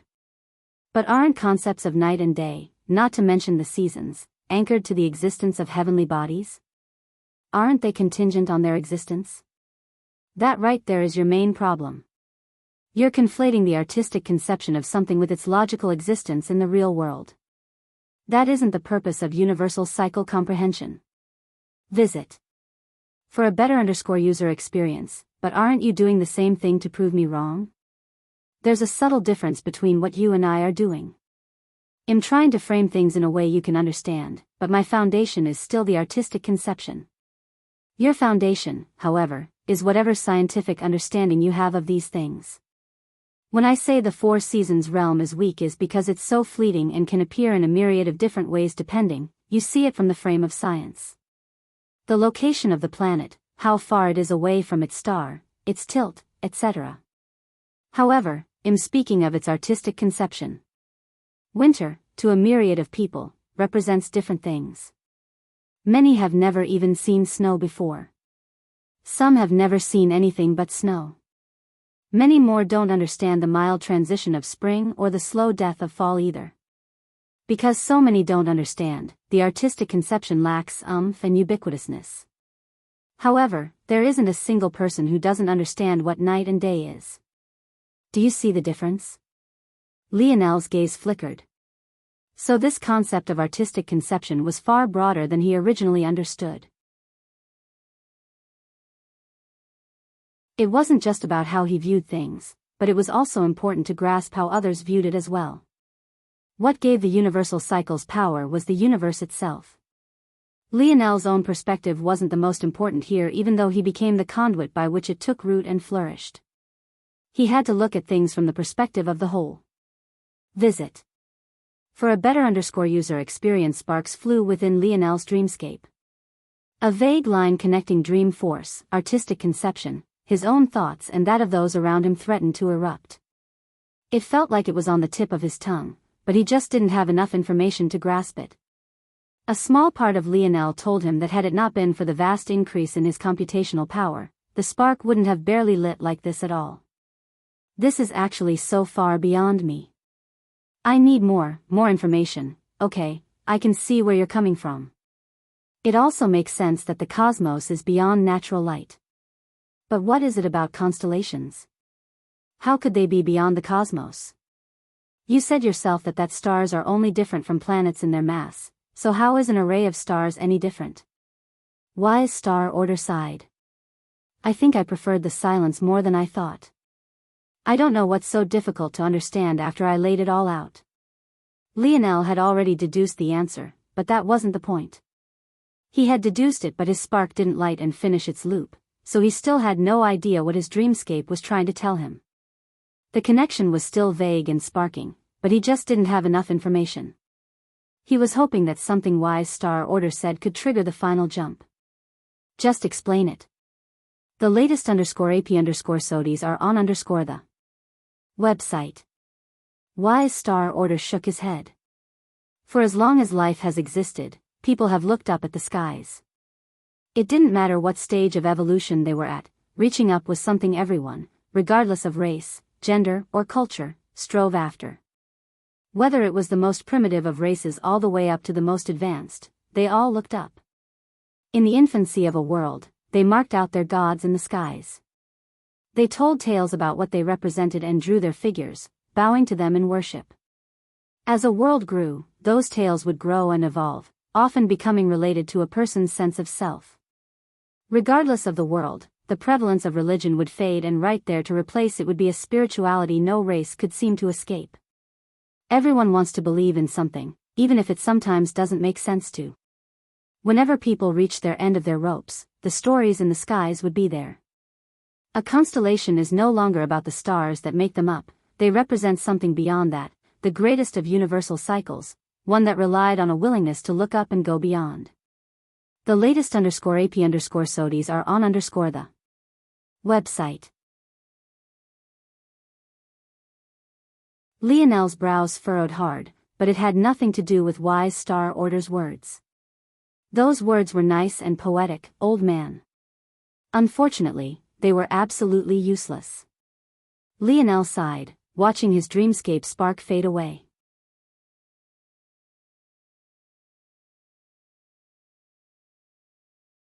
Chapter 1260. Weeks more went by before Lionel finally felt alright to swing himself out of bed. In retrospect, he probably should have had someone help him because he crashed onto the floor. Luckily, his migraine had receded and the pain in his body had become more of a dull soreness, or else he felt like he might have relapsed right then and there. At first, Lionel thought his muscles had atrophied. It was a pretty common symptom that happened to people that spent long amounts of time injured and bedridden. However, he found that conclusion to be weird, the main reason being because he wasn't a normal human. It had been about 2 months, yes, but this shouldn't have been enough to ruin him like this. Unless... Lionel felt a small panic cause his heart to skip a beat. His Scarlet Star Force innate node was now connected to a circuit around his body. Even though he wasn't actively using it, he wasn't actively restricting it anymore either. Could it be that his muscles were being eaten away by its properties? That day, Lionel had a quarter-life crisis staring at the luxury carpets of his hotel room. Considering his thinking speed, those few seconds would have felt like months to anyone else. Luckily, though, he managed to get a grip on himself. There were positives to this that he could take away. For one, he didn't feel any pain, which meant that even if his Scarlet Star Force was causing this, it was more than tolerable. Secondly, if his body was truly being eaten away at like this, if he fed it with enough nutrients and made up for its deficiencies, he might be able to grow some passive immunity. In that case, maybe the day he could use his own innate node freely would come. With these 2 pillars of support for his almost broken psyche, Lionel managed to pick himself up. But, that was when something he hadn't expected to happen, happened. Visit. For the best no_vel_read_ng experience, Lionel had fallen to a single knee, so when he went to stand up, he was obviously pushing off of just one leg. He tried to test to see just how bad his muscle weakness had gotten, so he was measuring how much strength he had to push when he suddenly found himself flying sideways.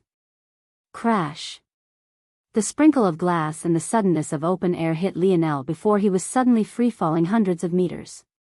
Many who had been outside the hotel at that moment looked up all at once to find a man falling through the skies in nothing more than his underwear. It definitely wasn't the sort of thing you saw every day. Lionel was so stunned that he didn't even react in time. Boom!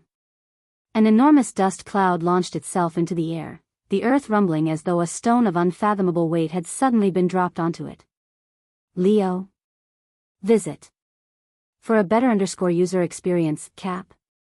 A rush of people converged toward the hole on all sides. But, when the dust cleared, they only found a human-sized hole and a confused Lionel looking up into the skies as though he couldn't understand what had just happened. Shouldn't that have hurt? Lionel thought to himself. Lionel didn't get to finish this thought before the earth suddenly began to raise him up. He didn't need to guess to know that it was Raj who was acting. Son of a bitch, Cap. Why are you so heavy? Why are you asking about useless things? He could be dead. At that moment, a worried Aina came over as Milan's voice cried out to reprimand. In her presence, the boys seemed to become very obedient for some reason. Or, more accurately, reserved, as though they were in the presence of someone they greatly respected. Lionel, despite his absent-mindedness, immediately picked up on this. It was definitely something he found weird. His brothers had never reacted like this to Aina before. Though, now that he thought about it, they didn't really have many opportunities to interact to begin with. Raj ended up pulling Lionel up all the way out of the 5-meter deep hole, complaining to himself as he seemed to no longer dare to speak out loud. Visit. For a better user experience, when everyone got a good look at Lionel, they were rendered speechless. There wasn't even a single scratch on him. In fact, for some reason, the dirt didn't cling to his body at all. It was whisked away with the slightest of wind or fell of its own accord, leaving him completely spotless. It was as though Lionel's skin wasn't something they dared to blaspheme. I'm fine. I don't really know how this happened, honestly.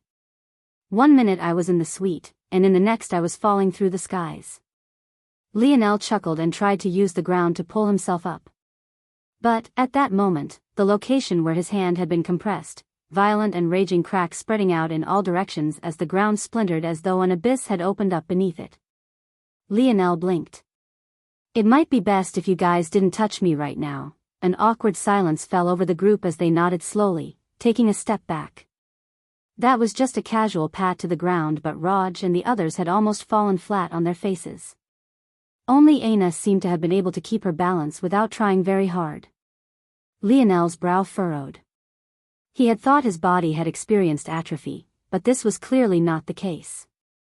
If this was atrophy, there wouldn't be any diseases in this world remaining.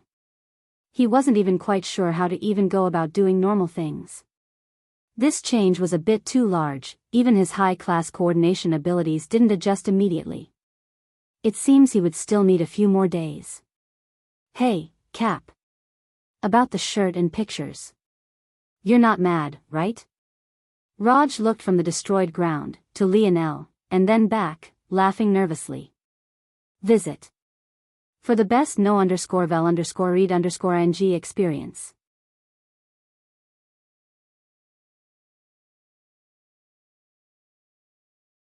Chapter 1261. Are you all sure? Lionel frowned as he gazed toward his brothers. With all they had been through in the dimensional verse, the term brother had really gone from something they called each other in jest to something they truly meant. So, Lionel couldn't help but feel a bitter taste in his mouth after he heard their decision. We're still a bit lacking like this, Leo. Joel nodded seriously. If we go to the Void Palace with you right now, we'll end up holding you back. And, if you really let us go free, I'm certain that more than one of us would die, and that's not something I want to see, and I'm sure you don't want to see it either. Lionel knew that Joel was right. In fact, Lionel would make certain that he never had to see it, and the result of that would be, unsurprisingly, them holding him back. Despite knowing this, Lionel didn't like it. He had neglected these brothers of his for too long, and he felt like he owed them far more than he had given them.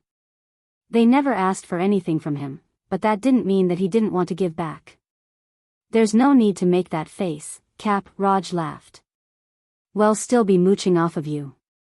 Grammy said she'd take care of us, and those Luxnick's old fogies don't dare to fart too loud around us anymore. Lionel smiled and shook his head. Couldn't this guy be serious for once? Still, Raj's words did make him feel a lot better. The environment on Earth was still good, but the Milky Way was simply far too lacking. If these guys had spent the past year on planet Luxnick's instead, Lionel had no doubt that their real talents would have shone through fiercely. Visit. For a better user experience, it seemed that he had overstepped by asking his mother to reserve spots for everyone. Eleanor had, of course, been willing to do it since Lionel had asked. But who would have thought that everyone would already have their own plans? Of his brothers, only the silent Arnold would be coming with Lionel. The rest chose to stay here and would find a later opportunity to join. For now, they would solidify their foundations, learn more about their abilities, and slowly push themselves to the quasi-sixth dimension. Plus, Leo, I'm sure there are a lot of things here that you'll want us to handle, right? Joel met Lionel's gaze unwaveringly. Lionel slowly nodded. He still needed to care for the Oryx and the remnants of the Milky Way Guild.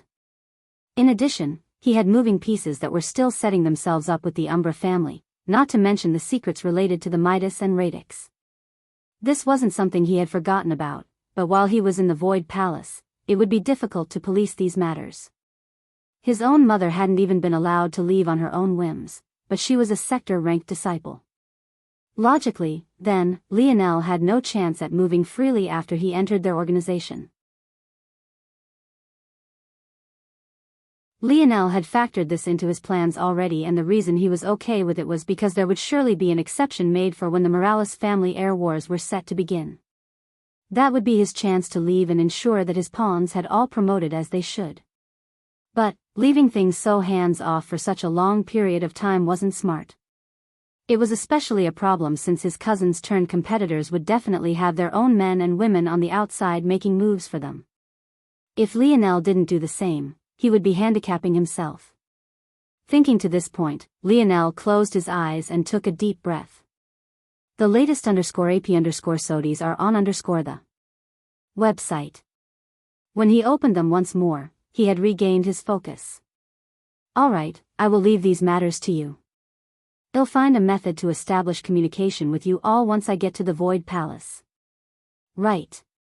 Joel grinned a rare smile. Lionel had one major flaw that maybe even he wasn't aware of: he was a control freak. If he could do something himself and not disrupt anyone else, he would rather do things that way. The day James betrayed them during the final game of the year, Lionel had realized what the problem was.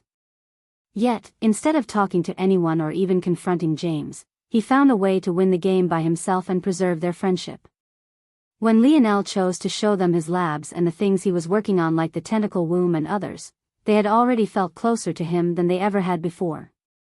But now, that feeling was even more potent. Lionel, Aina, Yuri, Savon, Carolus, Noah, Arnold, Elther. Visit. For a better user experience, these 8 would be the representatives of Earth that made their way to the Void Palace. This was maybe the first time in all of history that a fifth-dimensional world had actually produced so many entries. In fact, it was rare for a fifth-dimensional world to even stumble upon an entry to begin with, let alone have such a display. Of course, there were others that had made it as well. The Luxniks had the best showing, though this was unsurprising. After years of suppressing themselves, they had blossomed forth and gained many nominal ranked spots. Eloquin, Siller and Elodie all gained spots in addition to a few ranked disciples within the top 10, making the total reach 8 alone. Though Orinik felt that Lionel definitely didn't deserve the amethyst token, he could agree that there was no nepotism at play here. Of course, the 9th of the Luxniks was Miguel himself, who had, unsurprisingly, long since recovered. Among those unrelated to the Luxniks, though, there were only 4. One was a familiar young lady Lionel recognized, Raya Sage. The second was Higlis, the now heir to the Montex family, who was now in a very awkward position. And, the final 2 were both masked and exceptionally silent, but no one bothered them. However, at that moment, Aina, who hadn't spoken a word to Lionel in months, suddenly did so as though it was the most natural thing in the world. Visit. For a better user experience, King, I thought you should know about something that happened months ago. Lionel went from feeling like his bones were melting toward Aina calling him King, before he was suddenly enveloped by a flashbang of fury everyone but Aina and Miguel were forced to retreat from. He stretched out a hand and one of the masked men shot out, their throat landing in his palm as though it had always been there.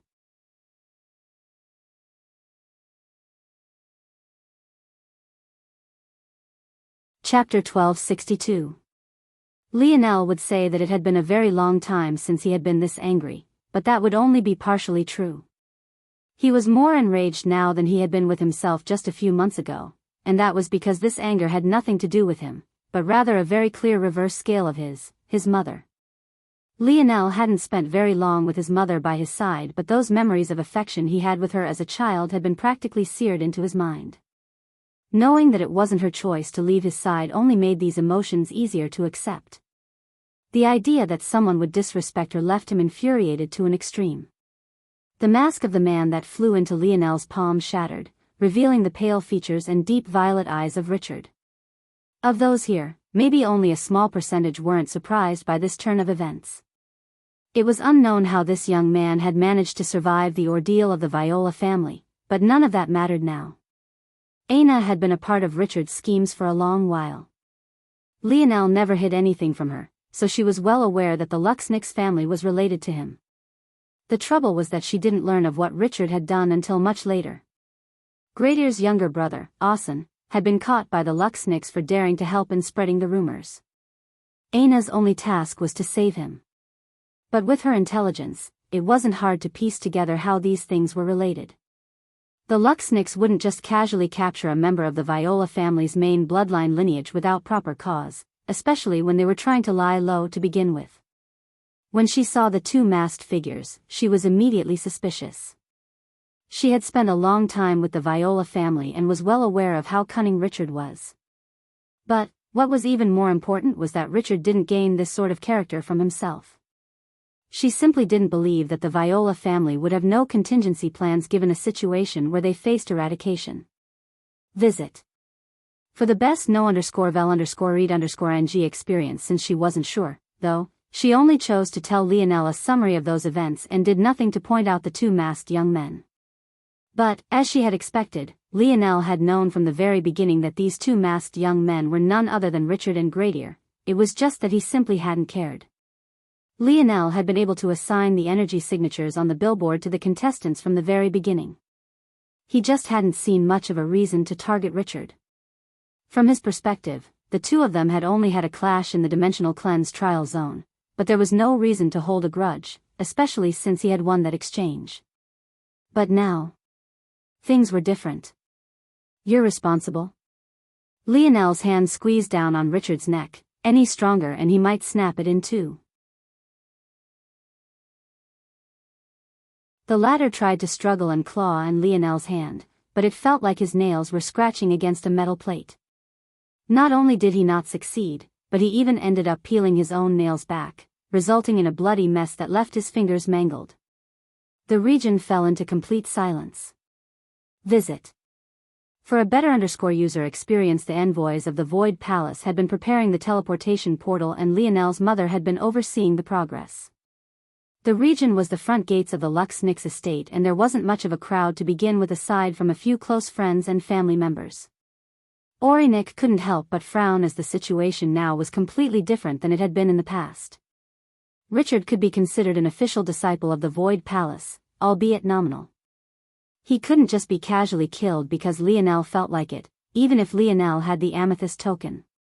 Richard's face went completely blue. He couldn't answer Lionel even if he wanted to.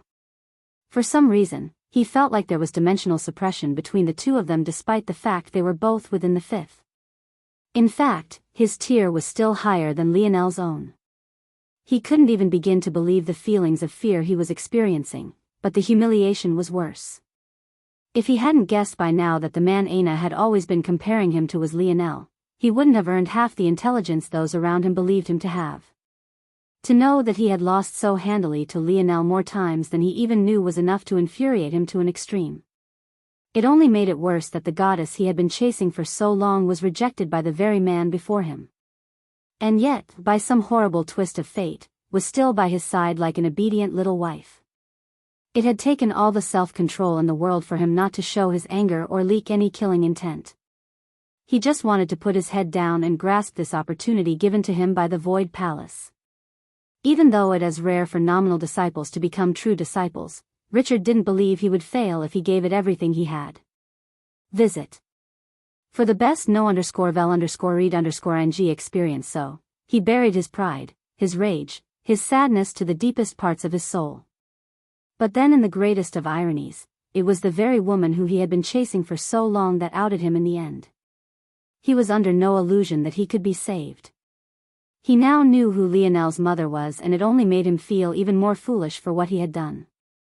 However, Richard didn't want to give up, not here, not now. He couldn't. His eyes rolled to the back of his head, their whites flashing as blood seeped out from between his teeth. The harder he struggled, the quicker he seemed to approach the gates of death. "Please show mercy." The voice came from none other than Gradier, the second masked man. Visit. For a better user experience.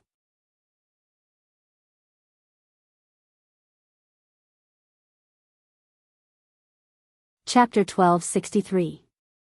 When Lionel's gaze shifted to him, Gradier felt as though his mind was collapsing. It was just a single look, an indifferent glance, and yet it gripped at his soul, almost tearing it away from his body. The pressure was palpable to a degree that it almost manifested like tendrils of dark crimson in the air. Lionel didn't quite know who Gradier was, but Aina, who was still by his side, spoke a few simple words that made him understand what remained of the final pieces. It was then he understood that his mother's reputation had become collateral damage for an air war maybe no different to what he might experience in a few years' time. Though, Lionel would soon find out that the scale of the Morales family air wars couldn't be compared to these petty games in the slightest. It might very well reach the point of it embroiling the whole of the human domain. And, even if it didn't, it would most definitely grasp attention at least that far and wide. In truth, despite coming to understand things, Lionel didn't want to even give Richard a chance to live. He had never been very good at controlling his anger when it came to matters like this, and this certainly wasn't the first time he had flown into a rage for his mother's sake. Alienor, though, being the madwoman that she was, simply sent a glance back as though she was witnessing the most adorable thing ever, even going to the point of dabbing at her eyes with a fresh handkerchief. Gradier could tell that Lionel had no intention of listening to him, so he stepped forward, removing his mask. I know that what my cousin has done is irredeemable, but he is one of the final hopes my Viola family has. I'm willing to exchange for his life. All of the most important treasures of the Viola family rest with us. I have heard of your Morales family from the envoys and know that your heir wars are coming very soon. What we have could be invaluable to you. I know that you could just kill us and take them, but if you did this you would find that they won't work as they should and end up becoming a detriment rather than a help to you. Visit. For a better user experience, Gradier spoke as fast as he could, hoping that Lionel would at least care enough to stay his hand for the moment. While Richard had been hosting the envoys and basking in his new position, Gradier had taken a completely different approach. Richard had said himself that he lost some of his sharpness after finally gaining the position he had fought for his whole life. It was to the point he had almost exposed himself to Patriarch Luxnix. However, Gradier, who had lost the very same position, was still looking forward and hoping to find a new way for himself to make an impact. So, when the envoys came to their family, while Richard had schemed to find a way to get Aina into his bed, Gradier was asking questions that would prepare him for the future, and that was when he learned the weight the Morales family held.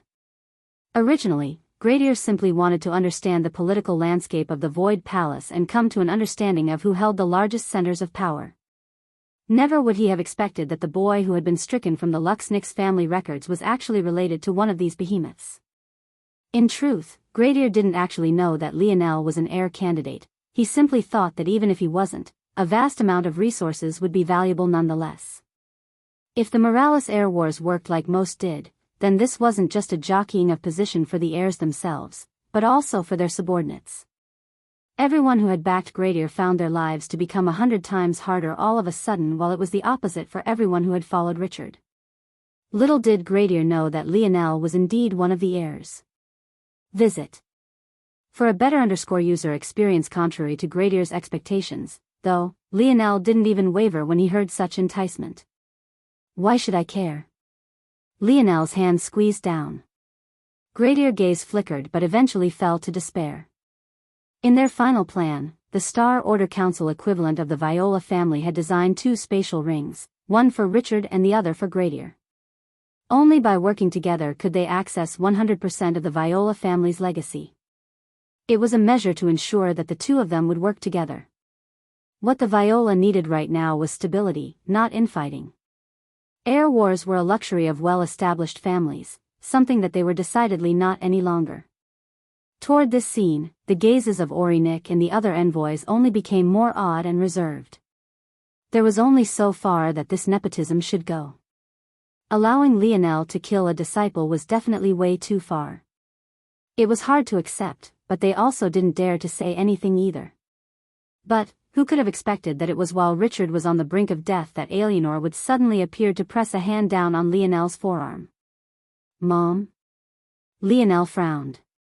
Visit. For a better user experience, he wasn't quite familiar with the rules of the Void Palace just yet, so he was unaware that there was an issue.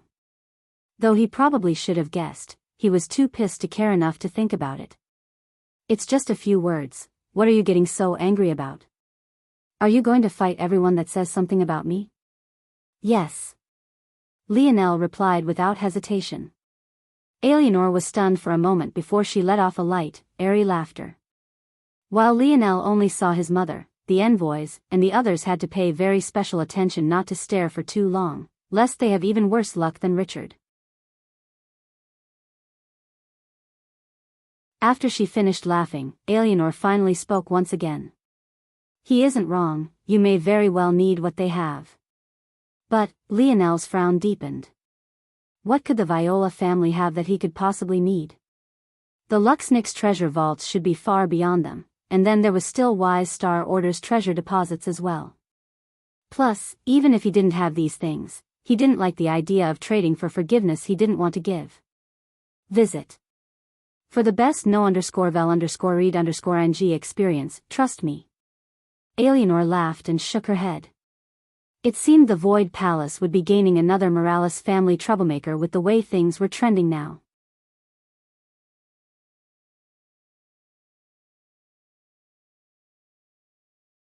Chapter 1264.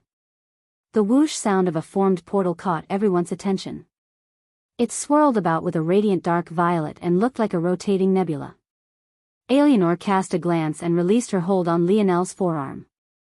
It seems it is time to go. Somewhat reluctantly, Lionel released his grip on Richard's throat. The latter fell to the ground heavily, coughing and wheezing. It took several moments for the color to return to his face and several more for his lightheadedness to vanish. Richard grit his teeth hard, but he restrained himself, relaxing his body in the next instant. If it wasn't for the somewhat vacant look in his eyes, one would have never guessed that something had happened. Well, that and the fact there was already a clear bruise in the shape of a hand around his throat. He rose from the ground slowly, but steadily. "Follow me," Eleanor said lightly. The latest _AP_SODIes are on _the website. There was a certain heaviness in Eleanor's tone right this moment. It wasn't because she feared for herself, but rather because she wasn't naive enough to believe that her actions would have no effect on her son. In fact, she was certain that it would be the direct opposite. As a mother, she couldn't help herself. Worrying was what she did. Even if her husband had been watching Lionel like a hawk right this moment, and even knowing the kind of strength he had, she would still be worrying. The Void Palace had its rules that protected disciples, but there were too many ways around them and they could only be enforced within its territory. Anne Velasco had many enemies that had more than enough leeway to ignore these rules all on their own. Of course, whether they would dare to do so was a different matter entirely, but there were several more ways for them to make things difficult. They knew Val's personality well enough to know that they would get away with it too. While Eleanor looked like a reckless mother who had done as she pleased to save her son, the reality was that she had only gone so far because she needed to give her little lion every advantage he could get, because the truth was, he was already lagging far behind. The step through the portal was unlike anything Lionel had ever experienced before. It was far less subtle than his transportation to the dimensional cleanse trial world and felt a lot like his body was being stretched into a thin string, as though all his nerve centers had been shut down and his limbs were being pulled into a tight tube. Visit. For a better user experience when his vision cleared and he could finally feel his feet beneath him once again, the world around him was even more of a shock than the initial feeling. Lionel had thought that he had seen a lot of the dimensional verse already. Or, more accurately, his talks with Wise Star Order over the past few months had made it feel like his horizons had been broadened beyond the scope of even his previous imagination. However, the scene he saw before him now still took his breath away. There was no world, no planet, no moon. The Void Palace was just an enormous obsidian mountain range, floating in the depths of space and hanging upon a vast nothingness. The sheer size alone was impossible for a normal human to fathom. The distance from its base to its lowest peak was taller than the diameter of 3 planets stacked on top of one another, and its highest was more than 5.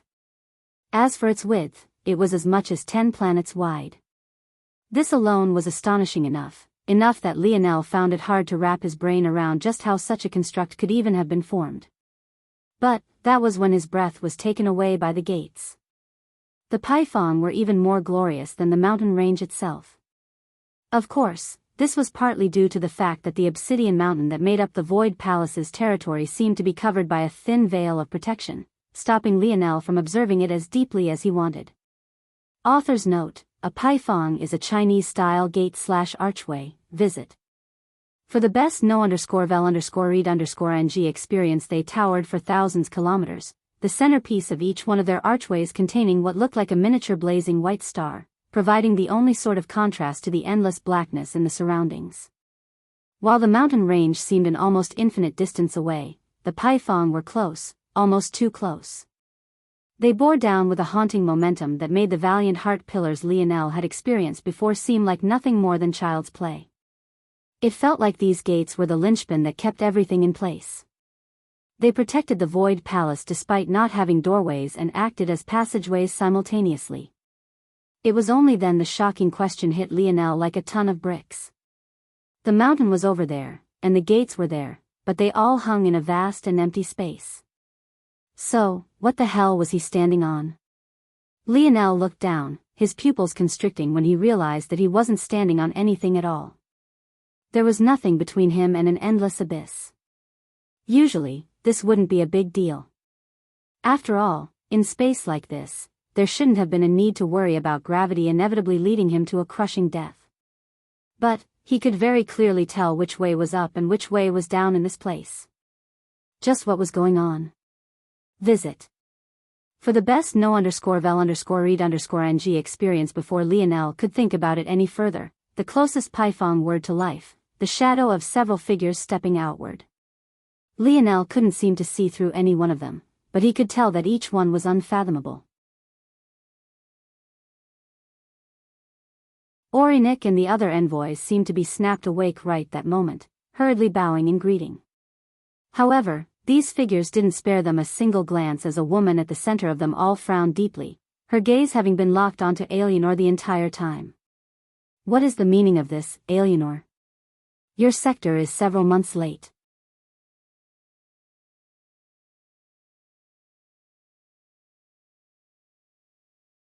Chapter 1265.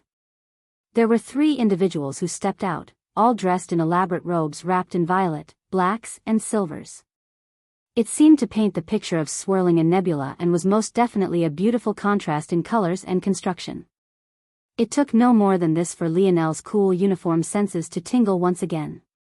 He had already forgotten the weight of the conversation, looking them up and down as though he could already envision himself wearing it. For someone who didn't care about how he dressed much, Lionel was very much obsessed with how well the organizations he joined did in this fashion. But, maybe only he was aware of the reason why this was. Late? Alienor asked lightly. Her demeanor seemed to have completely shifted.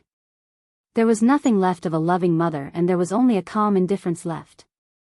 The pressure she exuded multiplied several times over, causing the brows of the woman who had stepped forward to furrow. Of the 3 that had appeared, all of them were sector-ranked disciples and were, as such, well acquainted with one another. The young woman who spoke was maybe the most powerful of the 3 and as such had spoken on their behalf. But, even though her words were laced with an impatience and hardly concealed anger, if it was contrasted with how furious she had been earlier, it would be obvious to anyone that she was being reserved right this moment and only became more so after Alienor had spoken. The last group before yours arrived over a month and a half ago. What possible explanation could you have for delaying us all for so long? Visit. For the best no_vel_read_ng experience, Lionel had originally been paying attention to the subtleties of the conversation.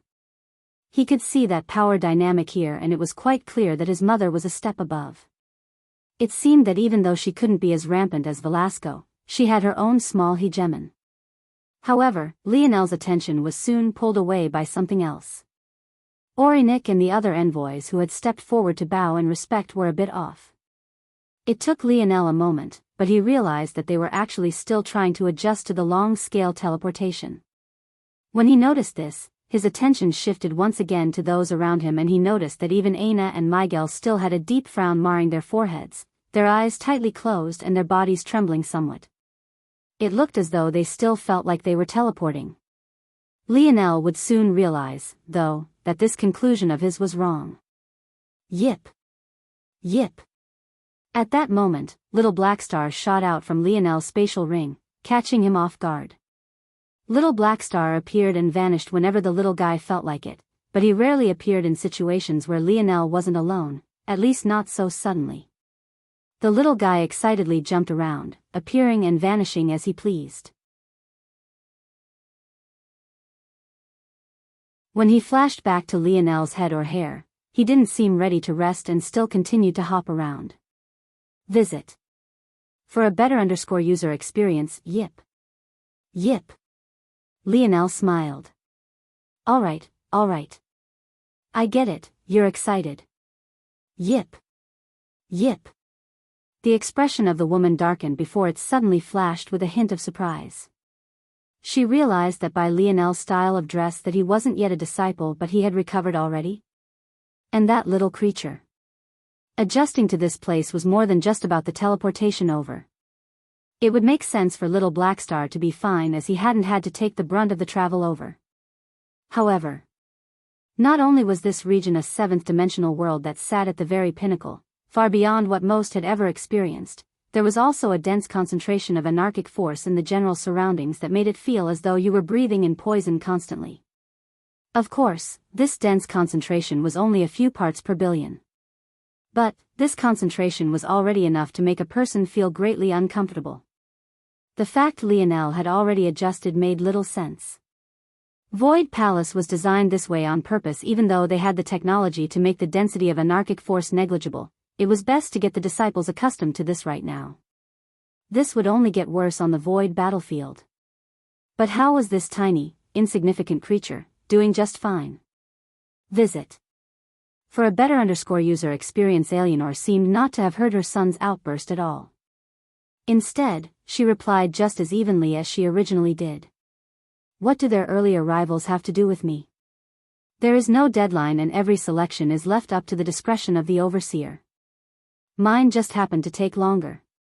The woman snapped her attention back to Eleanor when she heard this. Her expression couldn't help but twitch. What Eleanor said was true, but this all had to be within reason. This was taking things to an extreme, especially since several exceptions had been made already. However, when the woman thought about how all the other youths had had months to adjust to this environment while Eleanor's group wouldn't have this luxury, her mind shifted toward an internal sneer.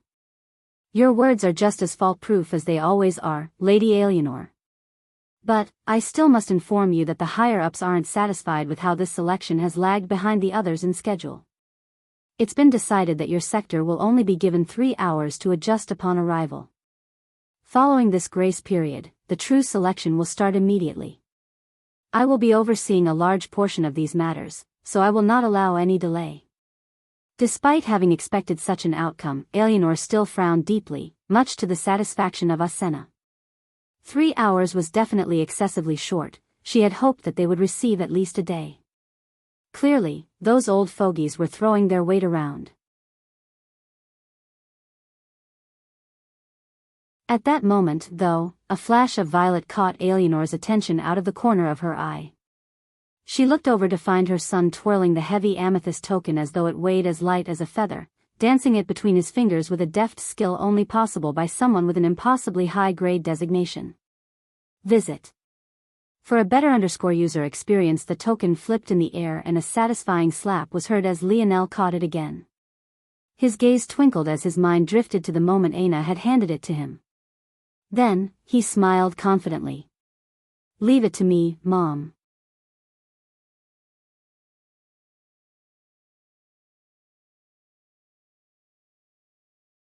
Chapter 1266. Asena's pupils constricted when she noticed the amethyst token. However, her shock in seeing it was far less than hearing what Lionel addressed Eleanor as. There was no one who didn't understand who that man's wife was, and there was probably even less who didn't understand that the two had a child between them. Though this might sound like an odd way to frame those matters, if one knew the kind of commotion that was caused around Lionel's birth, it would be much easier to explain. The Void Palace had many strict rules. Among them there were regulations around pregnancy and conceiving children. As such, it was no surprise, then, that Lionel's birth had quite a lot of controversy surrounding it. Though these rules sounded quite barbaric, from the perspective of the Void Palace, it made a lot of sense. They were raising up the protectors of the domain, and the responsibility placed on the shoulder of their disciples was completely unlike anything one would find from another organization. In such a strict environment, where there were hardly any barriers between men and women, one could imagine what these sort of stress-filled conditions would lead to. At the end of the day, men and women were two sides of the same coin and complemented one another. Left to their own devices, it was inevitable that they would pair up, and if there were no sort of regulations around these matters, it could negatively affect and compromise the ability of the Void Palace to function as it was meant to. In almost any other situation, Eleanor would have been executed and Velasco would follow not long after. However, in this one, well, it could only be said that Lionel's father was a bit of a madman. The Void Palace had already reached a point of not wanting to provoke Val too much after what had happened following Lionel's grandfather's death. However, they still had to make a showing for this matter. The rules were important and they couldn't just allow anyone to break them as they pleased. Unfortunately, Velasco hadn't felt like tiptoeing around the matter and playing their games, leading to the second-time Void Palace was almost flipped on its head. Visit. For the best no_vel_read_ng experience as such, when the 3-sector ranked disciples looked toward Lionel, what they saw was more than just a boy holding an amethyst token. They found instead a ticking time bomb in human form. Alienor sighed. Lionel could have easily kept these matters to himself for a longer period of time. It might have been more advisable to do so, and it would have made certain things far easier. But he had actually purposely chosen this route. Well, never mind. He's so adorable when he calls me Mom. A smile bloomed on Alienor's features. With a wave of her hand, the struggling youths were cradled by a gentle energy and risen into the air. They were so supremely focused on regaining control of their bodies that they didn't even notice the change. Well, you've heard my son. If you're finished now, you can move out of the way. Alienor walked forward without another word, guiding the youths into the gate. Lionel, who followed after her, took another look around, a curious glint in his eye before his gaze fell on Asenna. For some reason, he felt the need to memorize her face. Beneath Lionel's scrutiny, Asenna's frown deepened, but the smile on his face couldn't help but remind her of a certain man, a reality that only made her pretty features snarl a bit. Visit. For a better user experience, Lionel didn't miss this change at all and even felt somewhat inwardly amused. He had a few guesses as to why this woman would react this way to his face despite how polite he was being. Still, he didn't lose his smile. My name is Lionel Morales, nice to meet you, Overseer. Thank you in advance for your future impartial judgment, and I'm sorry about the long wait. I'll do my best to make sure we fall more in line with the coming rules. Asenna was stunned for a moment before she realized her reaction was a bit off. But that only made her stern expression become somewhat of a blush. Damn it, this little brat is just like his playboy father. Lionel nodded in respect to the two men by Asenna's side before continuing on after his mother. Though her face was looking away, the smile on Alienor's face could hardly be contained. Deep within the Void Palace, the arrival of Lionel and his mother didn't go unnoticed. With how important this location was, it was simply impossible that anything could slip their attention. From the moment the portal had been formed, they were already aware of who was coming, how many there would be, and how powerful they were. It seems like that day has finally come. The latest _AP_SODIs are on the website. An aged voice spoke into the shadows. The room made the concentration of anarchic force in the surroundings of Void Palace look like child's play. However, these were among the most valuable training rooms of the organization. When controlled in this fashion, the continuous suppression caused by anarchic force, followed by a period of relief, could cause great growth in a warrior's strength. For older individuals reaching the end of their potential, these dangerous methods were more of the norm, and it wasn't a surprise for many of them to share rooms like this as they oversaw matters. In the end, they were the true backbone of the human domain and needed to push themselves as such. I was told that the boy suffered a grievous wound after his birth, but it seems that he's recovered just fine. Though, being only at Tier 5 of the 5th dimension at his age considering his background is definitely lacking. Another silence fell over the room before another spoke. Send Cornelius to oversee these matters. This generation is a bit too volatile. Hums of agreement resounded. But, under a layer of their ambience was a silent and tacit understanding. They were all aware what a volatile generation like this one represented. Visit. For the best no_vel_read_ng experience.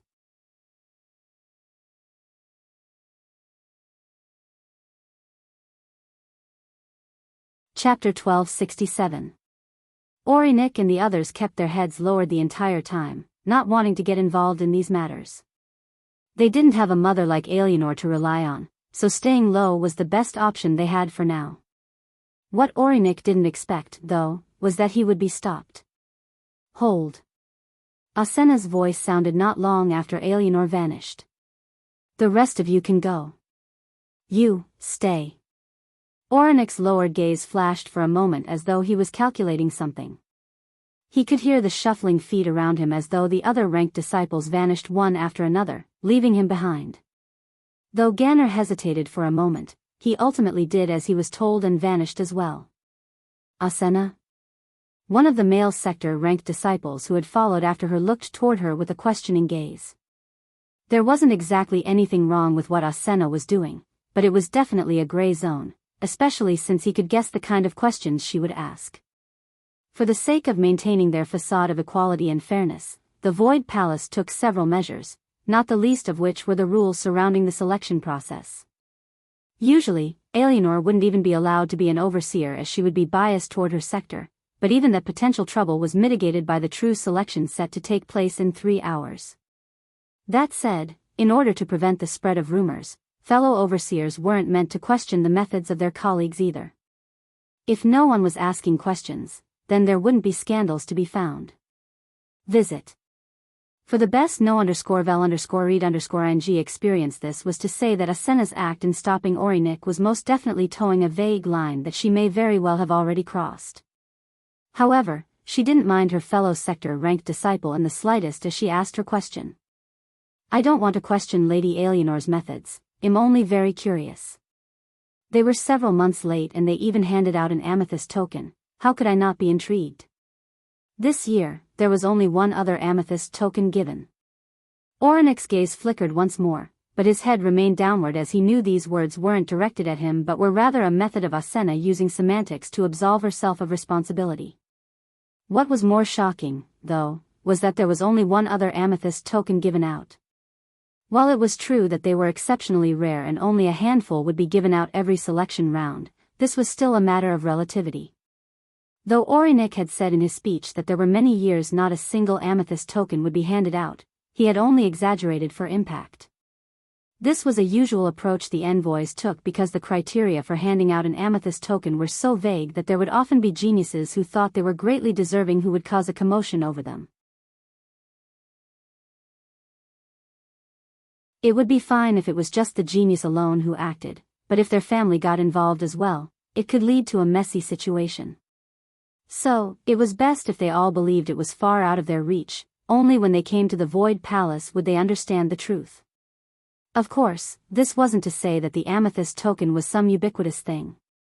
There were tens of thousands of sectors in the human domain and only a handful of amethyst tokens would be given out. But, if what Asena said was true, that meant that this year there would only be one who was truly deserving of it. The latest _AP_SODIs are on the website. That was unheard of. Obviously, Orinik didn't count Lionel among this number. In his view and any objective person's view, it was a matter of clear nepotism. If not for this, he would have never laid a finger on such a reward. This only meant one of two things. Either this generation was so devoid of talent that hardly anyone was worth it, or this generation was so talented that no single person could seem to claim a sector for themselves. And Orinik had a sneaking suspicion that it was the latter. It seemed that Lionel would have to suffer for his mother's kindness. A small smile curled his lips as he kept his head lowered. Orinik would be lying if he said he didn't get a small bit of satisfaction from this. His life in the Void Palace was very hard and he had to scratch and claw for everything. And soon, Lionel would realize that there were some things that couldn't just be handed to you on a silver platter no matter who your mommy or daddy was. Explain the events of the selection to us. The latest _AP_SODIs are on the website. Hearing these words finally aimed toward him, Orinik didn't hesitate to explain everything he knew. He didn't embellish anything as there was simply no need to. The truth spoke for itself. The amused expression in Asena's eyes only grew with every passing moment. She had thought that there would be some things to nitpick at here and there, but she had never thought that Alienor would actually be so brazenly biased. She almost couldn't refrain from laughing out loud. In addition, judging by the recounting, that man's son was definitely far weaker than he was at that age. It seemed that she had overestimated him because of how easily he had adapted to the anarchic force. But, guessing by the rest of the story, Asena wouldn't even be surprised if Alienor had delayed things for so long to use some artificial method to prepare Lionel for this environment. Though Asena was incorrect about this, she still felt like this was the most logical guess, or why else would Alienor put such a brazen target on her son's back? To need several months to adapt to this level of anarchic force. Asena shook her head. It seems that your otherwise pure genes have been tainted by the trash that is your mother. That man had so many women to choose from, and yet she chose a pathetic galaxy-ranked disciple to ruin his lineage with. How strong would our children have been? We could have built an empire. But you actually chose that nameless bitch from a sixth-dimensional family. Asena's irises turned a darker shade before she calmed, her expression still the picture of stillness. Visit. For a better user experience, she would enjoy this very much.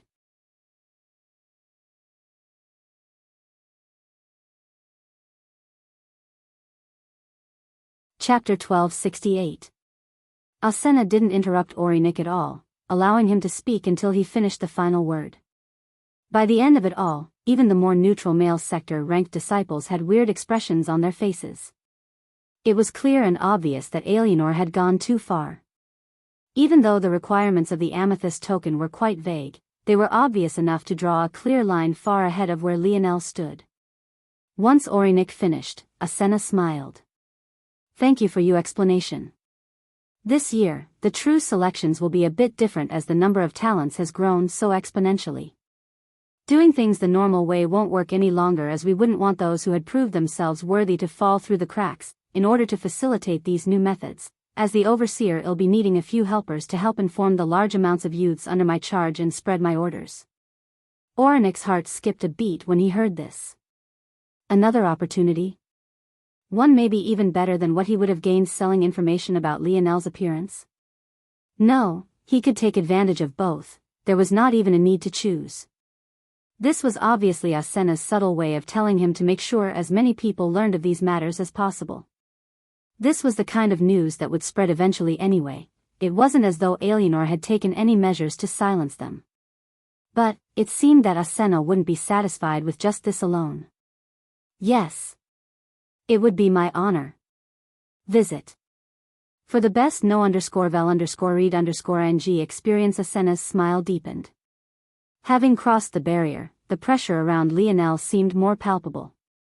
He had never truly felt the changes when shifting between dimensional worlds, and it still wasn't very exaggerated this time, but he still felt as though the air around him had become a touch heavier. Whether it was breathing or moving, it felt like a thin film of plastic had coated Lionel's body, making him slightly uncomfortable. But this was all. In fact, the feeling only took a few moments to vanish, as though he had torn the sheet of plastic from himself. Finally, he could look around his surroundings, but what he saw was almost as unexpected as the shock of the Void Palace's grandeur. Everything in this place seemed touched by darkness. The ground was coarse and littered with gray soil and black rock, the skies were perpetually overcast without the slightest hint of a sun's rays, and the air seemed to alternate in densities of fog. Sometimes one could see hundreds of meters ahead, and at other times, it felt difficult even to see your own hand before your face. However, this wasn't why Lionel was confused. Before him, there was a small village that seemed completely out of place. Most of the surroundings were made up of simple houses built of black wood. They were only about 3 meters wide and deep and barely about 2 meters tall, maybe a bit over. There was no great organization to them, though simple roads seemed to have been formed around them. Around these wooden cabins, or more toward the center of this odd village, there were larger structures. There was what seemed to be a smithy, an herb exchange, a healer's office, and also a handful of food exchanges. Visit. For a better user experience, with just a glance, Lionel could sense several powerful auras resting in this odd makeshift village. Though he looked toward his mother for an explanation, her gaze didn't seem to give anything away. I will have to leave you all here. From what I can tell, little lion, these true selections will be different from the past, so there isn't much I can do to help you. Alienor was going to continue to speak, but her gaze suddenly narrowed, shifting up to the sky. But all that was there was a vast foggy canopy, and even in the few areas you could see through to the sky, there were nothing but more gray clouds waiting. There wasn't much a difference between them and fog to begin with. With a thought, Eleanor gently placed the youths down and turned toward Lionel with a light smile on her face. Don't cause too much trouble, all right? Lionel raised an eyebrow, looking down at his mother. After a moment, he too looked up into the skies. But, this time, he sent his internal sight in a straight beam. It was completely invisible to the naked eye, and yet those with sensitive senses were immediately placed on alert, the attention of several shifting toward the entrance of the small village. Unfortunately, Lionel still found nothing. I guess the difference really is big. Visit. For the best no_vel_read_ng experience. Eleanor was stunned for a moment before she shook her head. The son that she had watched grow up was always so obedient and perfect. How had things become like this? Of course, Eleanor's smile only became brighter. And soon, the flaws she saw in her son just this moment were painted over and assimilated into her memories of him being obedient and perfect, perpetuating the cycle all over again. Be safe and protect the others. It's because of me that they're at such a disadvantage, Lionel nodded. I'll make sure nothing happens to them. Good. Eleanor ruffled her son's hair before vanishing before his eyes, leaving him staring at the expanse of the village.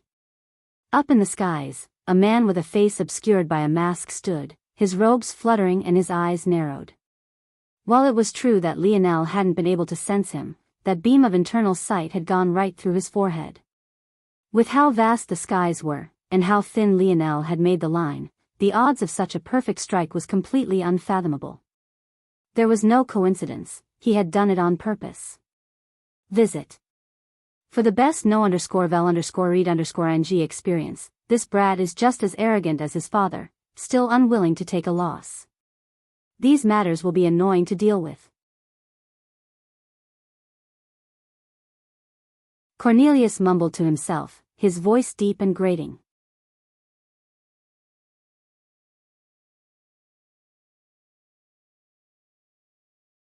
Chapter 1269. Lionel gazed up at the skies once more after his mother had left, but chose to leave those matters be. He really only used a small trick to pinpoint that mysterious person's location. It was as easy as calculating the line of his mother's sight and the distance at which her gaze focused, then reverse engineering it from his location. With his current mental capacity and the fact his mother wasn't on guard against him, obviously, it was as easy as breathing. Yip. Yip. Lionel retracted his gaze and took little Blackstar into his arms. With a sigh, he looked around. The youths of Earth, Planet Luxnix, Planet Montex and Planet Viola, not to mention Raya, were all now sitting in meditation. Some of them looked far more uncomfortable than the others, but at this pace, there was simply no way they would be prepared in just 3 hours. Old man, what do you think? Is there a way to speed up this process? Lionel couldn't very well continue to talk with the old man out loud, so he had learned a method of doing so with his internal sight thanks to the Luxnix's vast store of manipulation-type techniques. This made things far more convenient as well. Anarchic force isn't a joke, kid. There's no speeding up the process. Doing so will just kill them. I have a feeling that the only reason you are fine is because you suffered for days pulling it out of your body, so you've already undergone a baptism of a far higher concentration. Speaking of which, if it's so volatile and such a low concentration, why did I never notice that so much was in my body? The anarchic force came when you stole energy from the regulator, and that energy was immediately used to fuel your innate node's ridiculous growth. It's more likely than not that it was your innate node that stored it all, protecting you from it. Visit. For the best no_vel_read_ng experience, when you reconnected your nodal pathways, it finally gained an outlet to expel it all. Lionel nodded, these were his thoughts as well. He felt that he could sense his innate node with even more clarity than he had before now, so it was clear that something had been obstructing it. Lionel suddenly turned his head back, but the envoys he had been expecting to find weren't there. Or, rather, there was only one of them, Orinik. He followed behind Asena, but even the other 2 sector-ranked disciples were nowhere to be seen. The only explanation was that while they had all entered the same Paifang, that didn't mean they would all end up at the same location. Clearly there were methods of controlling this that Lionel wasn't aware of just yet. A lot of attention had already been aimed toward Lionel's location due to his sudden use of internal sight, so when Asena, a sector-ranked disciple, appeared, the attention toward this region only grew. Soon, a few figures stepped out from their black wood cabins, their gazes observing Lionel and the other newcomers. But, seeing their silent struggle against anarchic force, each one of them had a different reaction. Some were pensive, others sneered, and others remained indifferent. This last group was maybe the one Lionel paid the most attention to. Asena ignored these observers and trained her own indifferent gaze toward Lionel. Without Alienor being here, the pressure she gave off was far less restrained. Despite her being more than a full head shorter than Lionel, she might as well have been a towering mountain to him. The strength hidden within that petite body of hers was undeniable. At that moment, though, something Asena hadn't been expecting occurred. A young lady that dwarfed her beauty in every way, shape and form appeared by Lionel's side.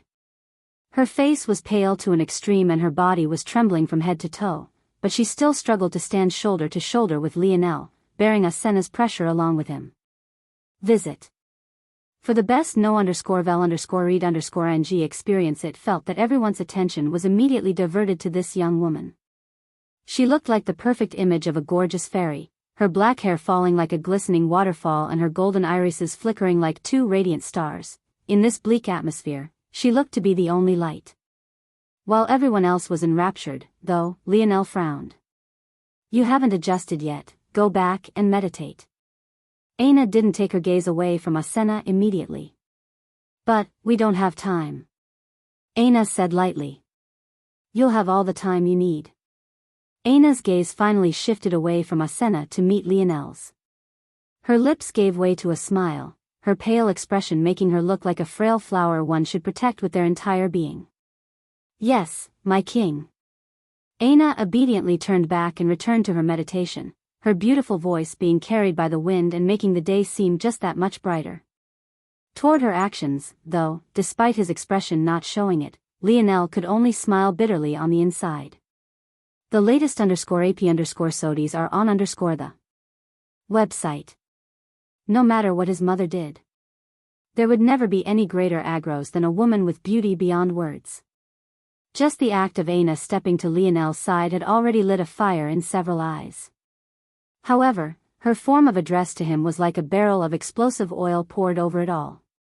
Lionel's gaze turned back to Asena, meeting hers. A flicker of red and violet danced in his eyes, his king's might swimming between tangible and intangible. The momentum Asena had built up seemed worthless. Asena's gaze narrowed. But, once again, she inwardly found another opportunity. A generational goddess was more motivation for some than even an amethyst token. "I've come to tell you all that the true selection will begin in 3 hours. The others have already been briefed on what to expect and how to prepare, but you latecomers will have to rely on yourselves to figure out what is coming. All I can tell you is that if you want a cabin and a place to rest, you'll have to build it yourself. And, if you want to buy things from the smithy or rent the services of a healer, you will only be able to do so with void points as outside currencies are useless here. Good luck." Asena vanished, leaving Lionel as the only line of defense between over a dozen meditating and vulnerable youths, and a group of geniuses from across the human domain. Visit. For a better user experience. You're tuning into the Carefree Valley YouTube channel. Don't forget to subscribe and join us on this journey to catch the most captivating stories.